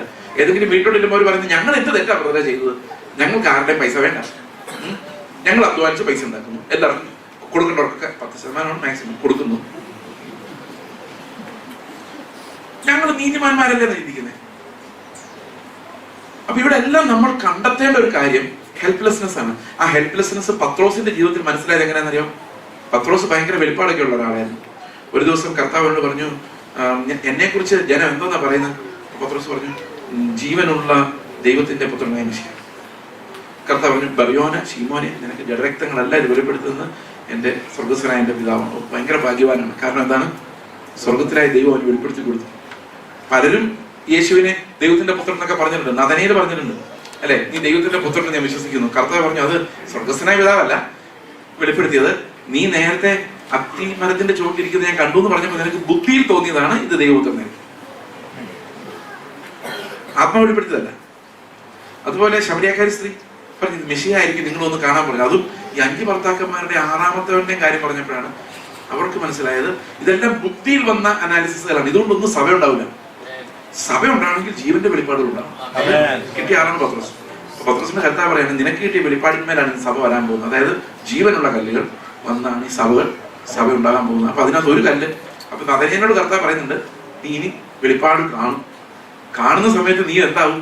ഒരു ജീവനുള്ള കല്ലായിട്ട് മാറും. അപ്പൊ അത്രയും ഭയങ്കരനാണ് ആര്? പത്രോസ്. ഈ പത്രോസിനോട് യേശുവൊരിക്കൽ പറയാണ്, നിന്നെ സാത്താൻ ഗോതമ്പ് പോലെ പാറ്റേണ്ടത് നിങ്ങൾ ആലോചന ചോദിച്ചു. ഞാനോ നിന്റെ വിശ്വാസം പോകാതിരിക്കാൻ നിനക്ക് വേണ്ടി അപേക്ഷിച്ചു. ഉടനെ പത്രോസ് പറയാം, എന്റെ കർത്താവേ, നീ എന്തിനാണ് എനിക്ക് വേണ്ടി ഇങ്ങനെ കഷ്ടപ്പെടുന്നത്? എന്നെ കുറിച്ച് എനിക്ക് അറിയത്തില്ലേ? നീ മരിക്കുവാണെങ്കിൽ നിന്റെ കൂടെ മരിക്കാനും നീ തടവിലാകുവാണെങ്കിൽ നിന്റെ കൂടെ തടവിലാകുവാനും ഞാൻ തയ്യാറാണ്. അപ്പൊ കർത്താവ് പറഞ്ഞു, മോനെ വാക്കൊക്കെ പറയുന്ന കൊള്ളാം, പക്ഷെ നേരം വെളുക്കുന്നവരെ പിടിച്ചിരിക്കാനുള്ള കപ്പാസിറ്റി പോലും നിനക്കില്ല. ന്യൂ ഇയർ 1-ാം തീയതി തീരുമാനങ്ങൾ എടുക്കുന്നതൊക്കെ കൊള്ളാം, പക്ഷെ 2-ാം തീയതി വൈകിട്ട് വരെ എത്തിക്കാനുള്ള കഴിയുന്ന ഡിസിഷൻ മേക്കിംഗ് എന്ന് പറഞ്ഞു. ഇന്ന് സുവിശേഷം കേട്ട ഉടനെ ആൾക്കാർ പറയുന്നത് തീരുമാനം എടുക്കാതെ പോകരുത് ബ്രദറെ. ഞാൻ ആദ്യം രക്ഷിക്കപ്പെട്ട എങ്ങനെയാണെന്നറിയോ? ആദ്യം രക്ഷിക്കപ്പെട്ടു മല്ലപ്പള്ളിയിൽ ഒരു സുവിശേഷയോഗം നടക്കുന്ന സമയത്ത് ഇങ്ങനെ പുറകെ പോയിരിക്കുക. അപ്പം അവർ പറഞ്ഞു, ഇന്ന് രാത്രി നീ കൈ പൊക്കാതെ വീട്ടിൽ പോയാൽ നീ മരിച്ചു പോയെന്ന് എവിടെ പോകും. നോക്കിയപ്പോ 5-6 പേരെ കൈ പൊക്കാത്തുള്ളൂ. അപ്പോൾ 3-4 കൈ പൊക്കാന്ന് പറഞ്ഞിട്ടുണ്ട് കൈ പൊക്കി. അങ്ങനെയാണ് ആദ്യം രക്ഷിക്കപ്പെട്ടത്. അപ്പൊ ഇത് ഒരു ഭയത്തിൽ നിന്ന് അങ്ങനെ അങ്ങോട്ട് വരുന്നതാണ്. തീരുമാനം എടുക്കുക, ഡിസിഷൻ മേക്കിംഗ്. ഇതെല്ലാം ഡിസിഷൻ മേക്കിങ്ങിനെ കുറിച്ചാണ് പറയുന്നത്. തീരുമാനം എടുത്തിട്ട്, പ്രസംഗം കേട്ട് തീരുമാനം എടുത്തിട്ട്, നിങ്ങൾ തീരുമാനം എടുക്കുമ്പോൾ എന്താ സംഭവിക്കുന്നറിയാമോ? ഒരു തീരുമാനം വരെ ഇന്നേ വരെ ജയിപ്പിച്ചിട്ടില്ലാത്ത നിങ്ങളുടെ ഈ ഒന്നിനും കൊള്ളാത്ത ജഡത്തെ നിങ്ങൾ വിശ്വസിക്കുക, നാളെ ഇത് ശരിയായിക്കോളുന്നു. ഞാൻ നിങ്ങളോട് പറയും, നിങ്ങൾ എന്ത് തീരുമാനം എടുത്താലും നടക്കാൻ പോകുന്നില്ല. സന്തോഷമായല്ലോ? ഒന്നും നടക്കാൻ പോകുന്നില്ല. നിങ്ങളുടെ ജീവിതം തെളിയിക്കുന്നു. ഒരു പരിപാടി നടക്കരുതാണ്. പിന്നെ കുറച്ചൊക്കെ നന്നാകുന്നുണ്ട്, അത് ശരിയാണ്. പക്ഷെ ഈ തീരുമാനങ്ങൾ എടുത്താൽ അതിൽ നിൽക്കാനുള്ള ഒരു ജഡം നമുക്കില്ല. നിങ്ങൾ തീരുമാനിച്ച് അടുത്ത വീട്ടിലെ ആള് അയൽവക്കാരെ നാളെ തൊട്ട് സ്നേഹിക്കാൻ പോകുന്നത് 2 ദിവസം സ്നേഹിക്കും മനസ്സുകൊണ്ട്. 3-ാമത്തെ ദിവസം അവൻ വേസ്റ്റ് എല്ലാം കൂടെ പറയ്ക്കും നമ്മുടെ ഗ്രൗണ്ടിൽ ഇട്ട് കഴിഞ്ഞാൽ അവിടെ തീരും സ്നേഹം. അത്രേ ഉള്ളൂ. ഇത് നമ്മൾ എത്ര തീരുമാനിച്ചാലും പ്രിയ സഹോദരങ്ങളെ, സ്വർഗീയ ജീവൻ നമ്മുടെ തീരുമാനത്താൽ ഉണ്ടാകുന്നതല്ല. യോഹന്നാൻ 1:12 പറയുന്നു, അവനെ കൈക്കൊണ്ട് അവന്റെ നാമത്തിൽ വിശ്വസിക്കുന്ന ഏവർക്കും ദൈവമക്കളാകുവാൻ അധികാരം കൊടുത്തു. അടുത്ത വാക്യം എന്താ? ഇത് രക്തത്തിൽ നിന്നല്ല, ജഡത്തിന്റെ ഇഷ്ടത്താലും അല്ല, തീരുമാനം എടുത്തുകൊണ്ടല്ല, പുരുഷന്റെ ഇഷ്ടത്താലും അല്ല. രക്ഷ നടക്കുന്നത് ഒരു തീരുമാനത്തിന്മേലല്ല. രക്ഷ നടക്കുന്നത് മാനസാന്തരത്തിന്റെ ഒരു അലറിക്കരച്ചിലിന്റെ മേളിലാണ്. രക്ഷിക്കണേ എന്നുള്ളൊരു നിലവിളിയുടെ മേളിലാണ് രക്ഷ നടക്കുന്നത്. നമ്മൾ വിചാരിച്ചിരിക്കുന്ന സുവിശേഷം കേട്ടിട്ട് തീരുമാനമെടുക്കാനല്ല ബൈബിൾ പറയുന്നത്. അലറി നിലവിളിച്ച് തെറ്റിലും വെണ്ണീറിലും കിടന്ന് അനുദപിക്കാനാണ് ബൈബിൾ പറയുന്നത്. അനുതാപമില്ലാതെ തീരുമാനമെടുത്ത് രക്ഷിക്കപ്പെടുന്നവരായിരുന്നു കൂടുതലും പ്രിയ സഹോദരൻ. നമ്മുടെ ഹെൽപ്ലെസ്നെസ്സിലേക്ക് വരാതെ, നിങ്ങൾക്കറിയാമോ, പത്രോസ് തീരുമാനം എടുക്കുന്ന ആളായിരുന്നു. ഭയങ്കര തീരുമാനക്കാരനായിരുന്നു. തീരുമാനമൊക്കെ എടുത്തു, അവസാനം തള്ളി പറഞ്ഞു. കർത്താവ് അവൻ്റെ ഒരു നോട്ടം നോക്കിയപ്പോഴാണ് കരച്ചിൽ വന്നു. അതുവരെ അവന്റെ നിസ്സഹായാവസ്ഥ അവൻ അറിയത്തില്ലായിരുന്നു. ആ സമയത്ത് അവൻ മനസ്സിലാകുന്നത്, രക്ഷപ്പെടണമെങ്കിൽ യേശുവിനെ നോക്കണമെന്നും, യേശുവിനെ നോക്കിയാൽ ശരിക്ക് കരച്ചിൽ വരുമെന്നും. കാരണം അവൻ എന്നെ സ്നേഹിച്ച് ഓർക്കുമ്പോൾ തിരിച്ചൊന്നും ചെയ്യാൻ പറ്റാത്ത മൃഗത്തെ പോലെ ഇരിക്കുന്ന എനിക്ക് ഉള്ളം തകർന്നു പോകുന്നു പത്രോസിന് മനസ്സിലായി. It was a very hard lesson that he learned through that failure. പ്രിയ സഹോദരൻ, നമ്മൾ പലപ്പോഴും ഫെയിലായി പോകുമ്പോൾ കർത്താവ് നമ്മളോട് പഠിപ്പിക്കാം, മക്കളെ, നിങ്ങളുടെ ജഡത്തിൽ നിങ്ങൾ ആശ്രയിക്കരുത്, നിങ്ങൾ നിങ്ങളുടെ രക്ഷിതാവിനെ നോക്കിക്കോ. അവനെ നോക്കുമ്പോഴേ നിങ്ങൾക്ക് മാനസാന്തരം ഉണ്ടാവുകയുള്ളൂ. നിങ്ങൾക്കറിയോ, ഇയ്യോബിന് അത്രയും വലിയ പരീക്ഷണം ഉണ്ടായിട്ടും ഇയ്യോബ് തളർന്നില്ല. ഇയ്യോബിന്റെ ജഡം പൊട്ടിയുമില്ല. ഇയ്യോബിന് പാപിയാന്ന് മനസ്സിലായതുമില്ല. അവന്റെ ജീവിതം മുഴുവൻ തകർന്ന് തരിപ്പണമായിട്ട് അവനെ ചൊറി കൊണ്ട് ഓട്ടുകഷ്ണം കൊണ്ട് ചൊറി ദേഹത്തുണ്ടായ ചൊറിച്ചില് മാറ്റിക്കൊണ്ടിരുന്നവൻ ഭാര്യ ഉൾപ്പെടെ സകലതും തള്ളിക്കളയാൻ പറഞ്ഞ് അല്ലെ നശിച്ചും പിള്ളേരെല്ലാം നശിച്ചു അവസാനം ഒന്നുമില്ലാത്ത ശരീരം പോലും ഇല്ലാതാകുന്ന അവസ്ഥയിൽ ഇരുന്നിട്ട് അവനൊരു മാനസാന്തരം ഉണ്ടായി. അവൻ എന്താ പാപമെന്ന് പോലും മനസ്സിലായി. അവസാനം കർത്താവിനെ കണ്ടപ്പോഴാണ് പറയുന്നത്, ഞാൻ നരകത്തിൽ പോയി കിടന്നോളാം. ശരിക്കും നരകത്തിൽ പോയി കിടന്നോളാം പറയുന്നത്. രട്ടിലും വെണ്ണീറിലും പൊടിയിലും ചാരത്തിലും കിടന്ന് അനുഭവിക്കാന്ന് പറയാൻ കാരണം, ദൈവത്തെ കാണാതെ പ്രിയ സഹോദരങ്ങളെ എത്ര തീരുമാനം എടുത്താലും യേശുവിന്റെ മുഖം കാണാതെ നമുക്ക് കരയാനോ നിലവിളിക്കാനോ മനസ്സറിപ്പെടാനോ ഒന്നും പറ്റില്ല. കാരണം we are in such a hopeless situation. അത് മനസ്സിലാകണേ, കർത്താവിന്റെ വെളിപ്പാട് നമ്മുടെ ഹൃദയത്തിലേക്ക് വരണം. ദർശനമാകെ എനിക്ക് നിങ്ങളെ ഹെൽപ്പ് ചെയ്യാൻ സാധിക്കില്ല. കാരണം കർത്താവിന്റെ ആത്മാവ് തന്നെ നിങ്ങൾക്ക് ഇത് കാണിച്ചു തന്നെങ്കിലേ ആ ആഴമുള്ള നിലവിളി നമ്മുടെ ഹൃദയത്തിൽ, എന്നെ രക്ഷിക്കണേ എന്നുള്ള കരച്ചിൽ എന്റെ ഹൃദയത്തിൽ ഉണ്ടാവുള്ളൂ. അതർവൈസ് എത്ര പ്രസംഗം കേട്ടാൽ, ഇന്നത്തെ പ്രസംഗങ്ങളുടെ പ്രത്യേകത പോയിന്റുകൾക്ക് വേണ്ടിയാ പ്രസംഗം കേൾക്കുന്ന പ്രിയ സഹോദരങ്ങളെ. ദയനീയമായ അവസ്ഥ. ചില ചർച്ചകളില് അടയാളങ്ങൾ അത്ഭുതങ്ങളാണ്, അത് കാണാൻ വേണ്ടി ആൾക്കാർ ഓടിക്കും. പിന്നെ കുറച്ച് ഗമയുള്ള ആൾക്കാരുണ്ട്, അവർക്ക് അടയാളം അത്ഭുതമൊന്നും വേണ്ട, അവർക്ക് പോയിന്റുകളും. ഇതിനെ ഞാൻ വിളിക്കുന്ന തോട്ട് മതമാണ്. തോട്ട് മതം, ചിന്തകൾ. ഓ ബ്രദറെ, ഭയങ്കര ചിന്തകളായിരുന്നു കേട്ടോ. ഇയാൾ എന്നെ ചിന്തിച്ചിട്ട് സോക്രട്ടീസ് ആകുമ്പോൾ CD വല്ലതും. ഇനി തോട്ടുകളെല്ലാം വരുവാണെങ്കിൽ ഒന്ന് വാട്സാപ്പിൽ ഷെയർ ചെയ്യണേ. ഞാൻ പറഞ്ഞു, എന്ത് ചെയ്യാൻ, എന്തിനാ തരിക തോട്ട്? ഈ മനുഷ്യനൊരു പ്രത്യേകത, അവന് പുതിയ കാര്യങ്ങൾ കേൾക്കുമ്പോൾ ഒരു രസമുണ്ട്. എപ്പോഴും ക്രൂശെന്ന് കേട്ടോണ്ടിരുന്ന തലകറങ്ങും. അവൻ എപ്പോഴും പുതുതായിട്ട് എന്തെങ്കിലും കേട്ടോണ്ടിരുന്നു. അതുകൊണ്ടാണ് ഈ പണ്ടൊരു ശാസ്ത്രജ്ഞൻ ആർക്കിമിഡീസ് എന്താ വെള്ളത്തിലോട്ട് വീണപ്പോ, ടബിലേക്ക് വീണപ്പോ കുറച്ച് വെള്ളം വെള്ളിട്ടു. അപ്പൊ ഒരു കാര്യം കണ്ടുപിടിച്ചു, സ്വർണ്ണം ശുദ്ധമാണെന്ന് കണ്ടുപിടിക്കാൻ ഒരു തത്വം, ആർക്കിമിഡീസ് തത്വം എന്ന് പറഞ്ഞു. ഇവൻ തുണി ഇല്ലാതെ റോഡിൽ കൂടെ ഓടി നമ്മൾ യുറേക്ക യുറേക്ക എന്ന് വിളിച്ചോണ്ട്. കാരണം പുതിയൊരു സാധനം കണ്ടുപിടിക്കുമ്പോൾ ഉണ്ടാകുന്ന ആ ഒരു സന്തോഷമാണ്. ഓ ഭയങ്കര രസമായിരുന്നു കേട്ടോ. ഇത് പറയുമ്പോഴേ മനസ്സിലാക്കി അവർക്ക് ആ സുവിശേഷ പ്രസംഗം ഒരക്ഷരം പോലും മനസ്സിലായില്ല. സുവിശേഷ പ്രസംഗം കേട്ടിട്ട് രസമായിരുന്നു പറയുന്നവർ എന്താ ചെയ്യുന്നത്? അവരുടെ ഹൃദയത്തെ ദൈവത്തിന്റെ ആത്മാവ് തൊടുന്നേ ഇല്ല എന്നാണ്. പാപബോധം ഉണ്ടാകുന്നത് വരെ, ഹൃദയം തകരുന്നത് വരെ ചുറ്റിക നമ്മളെ അടിച്ചുകൊണ്ടിരിക്കും. അത് കേട്ടോണ്ടിരുന്നത് തകർന്ന് പൊളിഞ്ഞ് തരിപ്പണമായി പൊട്ടി തകർന്ന് ദൈവത്തിന് മുമ്പില് അവന്റെ മേൽ വീണ് നമ്മൾ തകർന്ന്, കർത്താവെ നീ എന്നെ നോക്കിയില്ലെങ്കിൽ ഞാൻ തീർന്നു എന്നുള്ള അവസ്ഥയിലേക്ക് നമ്മൾ വരുന്നത് വരെ ദൈവത്തിന്റെ ആത്മാവ് നമ്മൾ പാപത്തെ കുറിച്ച് ഓർമ്മിപ്പിച്ചുകൊണ്ടിരിക്കും. ഇപ്പൊ നിസ്സഹായാവസ്ഥയിലേക്ക് നിങ്ങൾ വന്നിട്ടുണ്ടെങ്കിൽ നിങ്ങൾക്ക് ഈ പ്രസംഗം രണ്ടാമത് കേൾക്കേണ്ടി വരുന്നില്ല. നിസ്സഹായാവസ്ഥയിലേക്ക് എപ്പോ വന്നിട്ടുണ്ടോ, നിലവിൽ നിങ്ങളുടെ ഹൃദയത്തിലേക്ക് വന്നിട്ടുണ്ടോ, കർത്താവെ ഐ എം ഹെൽപ്ലെസ്, എന്നെ രക്ഷിക്കണേ എന്നുള്ള ഒരു അലർച്ച നിങ്ങളുടെ ഉള്ളിൽ നിന്ന്, അലർച്ച ഉള്ളിൽ നിന്നുണ്ടായിട്ടുണ്ടോ? ഞാൻ വാവിട്ട് കരഞ്ഞിട്ടുണ്ട് ഇപ്പോഴും പല സമയത്തും. കർത്താവെ നിന്നെ പോലെ അല്ലാത്ത അവസ്ഥ, പെയിൻഫുൾ ഗ്രോണിങ്. അപ്പൊ ഈഗർലി നമ്മൾ വെയിറ്റ് ചെയ്യുക, കർത്താവ് ഒരു ദിവസം ഞാൻ നിന്നെ പോലെ ആകും. അന്ന് ഈ ബലഹീനതകൾ മാറുന്ന ഒരു ദിവസമുണ്ട്. അപ്പോൾ ഇതാണ് ദൈവത്തിന്റെ ആത്മാവ് നമ്മളെ കാണിച്ചു തരുന്നത്. ഡെപ്ത് ഓഫ് സിൻ, പാപത്തിന്റെ ആഴം, അത് എത്ര എൻറ്റാംഗ്ലിംഗ് ആണ്, എത്ര ഡീപ്പാണ്. മനുഷ്യൻ തൂത്താൽ പോകാത്തതാണ്. അവൻ നിലവിളിച്ചാലും ഉപവാസം എടുത്താലും ലോകത്തിൽ എന്തു പണി കാണിച്ചാലും പോകാത്തതാണ്. അത് ക്രിസ്തുവിന്റെ മുഖത്തേക്ക് നോക്കുമ്പോൾ മാത്രം അത് ഉരുകാൻ തുടങ്ങുള്ളൂ. There is no other way. വേറൊരു വഴിയും അതിന് മുമ്പിൽ. ഈ റോമാലേഖനം 7-ാം അധ്യായം ഭയങ്കരമായിട്ട് മനുഷ്യരെ കൺഫ്യൂസ് ചെയ്തിട്ടുള്ള ഒരു കാര്യമാണ്. അതിന്റെ 7-ാം അധ്യായത്തിന്റെ 3-ാം വാക്യത്തിലാണ് കർത്താവ് അതിന്റെ സൊല്യൂഷൻ പറയുന്നത്. എങ്ങനെ നമുക്ക് രക്ഷപ്പെടാം എന്നുള്ളൊരു സൊല്യൂഷൻ പറയുന്നത്. ഞാൻ സാധാരണ പറയുന്നൊരു ഉദാഹരണം, അതുകൂടെ ഒരു 2 മിനിറ്റ് കൊണ്ട് ഞാൻ നിങ്ങളോട് പറയാം. നിങ്ങളുടെ മുമ്പിൽ ഒരു കുട്ടി എക്സാം എഴുതാൻ പോവാണ്. ആ കുട്ടിക്ക് എഴുതാൻ അറിയില്ല.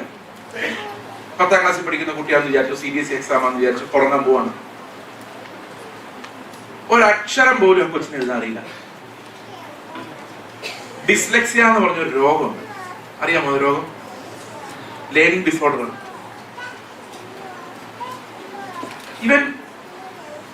ഇവനോട് ടീച്ചറിന് ഭയങ്കര സിമ്പതിയാണ്.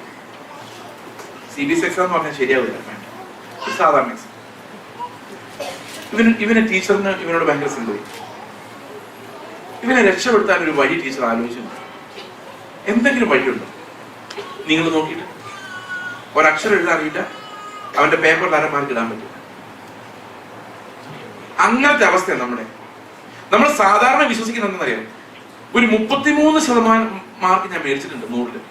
ഒരു 2 മാർക്ക് കൂടെ കിട്ടിയാൽ ദൈവം എന്നെ അംഗീകരിക്കും. കുറച്ചുകൂടെ രാവിലെ എഴുന്നേറ്റ് പ്രാർത്ഥിച്ചൊന്ന് ബൈബിളൊക്കെ വായിച്ചൊന്ന് നാർത്തിട്ട് കുറച്ചുകൂടെ ഒന്ന് സ്നേഹിച്ച്, കുറച്ചുകൂടെ ഒന്ന് പ്രാർത്ഥിച്ച്, കുറച്ചുകൂടെ ഒന്ന് ബൈബിൾ വായിച്ച്, പിള്ളേരുടെയൊക്കെ ദേഷ്യപ്പെടുന്നൊക്കെ ഒന്ന് നിർത്തി നടക്കുകയായിരുന്നു. ഈ 2 മാർക്ക് ഒരിക്കലും വലിയ, എപ്പം നോക്കിയാൽ 2 മാർക്ക് പറ്റില്ല. പിന്നെ അവസാനം റിസൾട്ട് വരുമ്പോൾ അറിയുന്ന 2ഉം ഇല്ല, ഇതൊരു 0 ആയിരുന്നു. കാരണം നമ്മൾ വാല്യൂ ചെയ്യുന്നവരല്ല, കർത്താവ് വാല്യൂ ചെയ്യും. മനസ്സിലാകുന്നു? അപ്പൊ എല്ലാം 0 ആയിട്ട് ഇങ്ങനെ ഇരിക്കുമ്പോൾ ഇവനെ ജയിക്കാനുള്ള ഒരു വഴിയുണ്ട്. എന്താ വഴി എന്നറിയോ? അതാ റോമാലേഖനം 7:3. ആ ടീച്ചർ ഒന്നും പറയാണ്, മോനെ ഈ പ്രാവശ്യം ക്വസ്റ്റ്യൻ പേപ്പർ ഇടുന്നത് 8:3 പറയാം.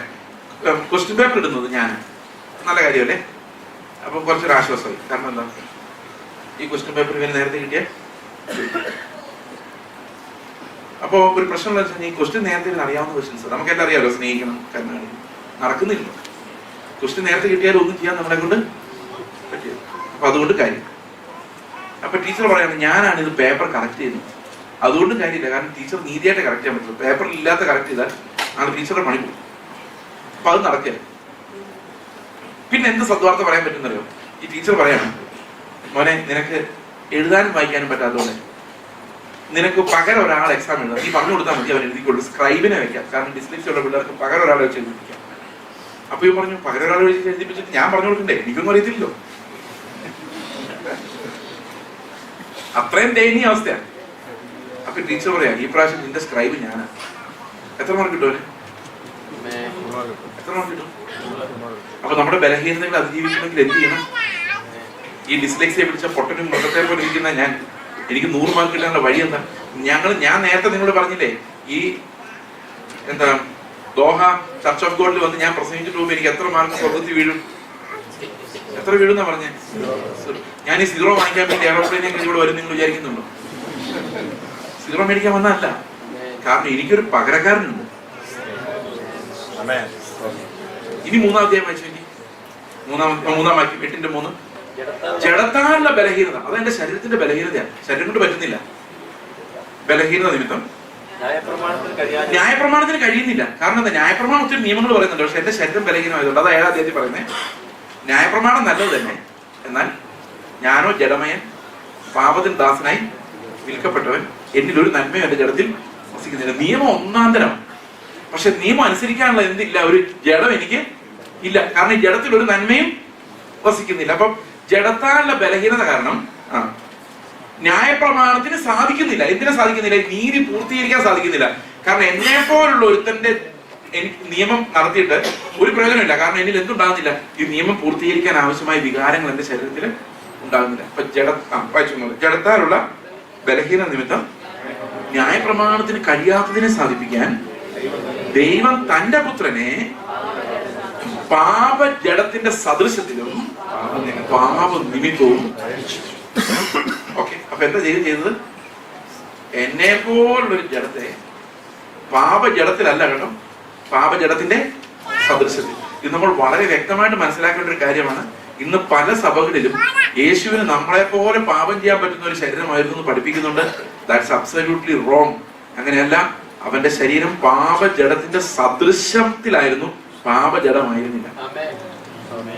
പാപജഡമായിരുന്നു എന്ന് പറയുമ്പോൾ പ്രോബ്ലം, അവന് പാപം ചെയ്യാവുന്ന ഒരു ജഡം ഉണ്ടായിരുന്നു പറഞ്ഞാൽ ദൈവമാണെന്നുള്ളത് നമുക്ക് നിഷേധിക്കേണ്ടി വരും. കാരണം ഗോഡ് ആൻഡ് സിൻ ആർ ഇൻകമ്പാറ്റിബിൾ, അതിന് തമ്മിൽ യാതൊരു യോജിപ്പും. അപ്പോൾ പാപജഡത്തിന്റെ സദൃശത്തിലും പാപനിമിത്തവും എന്ത് ചെയ്തു? ദൈവം തന്റെ പുത്രനെ എന്നെ പോലെ ഒരു ശരീരമായിട്ട് ഭൂമിയിലേക്ക് വിട്ടു. അപ്പൊ എന്തിനു വേണ്ടി വിട്ടതെന്നറിയാം? 2 കാര്യങ്ങളാണ് ആ ശരീരം കൊണ്ട് സാധിക്കുന്നത്. ഒന്ന്, പാപത്തിന് ആ ശരീരത്തിൽ ശിക്ഷ വിധിച്ചു. അടുത്ത വാക്യം,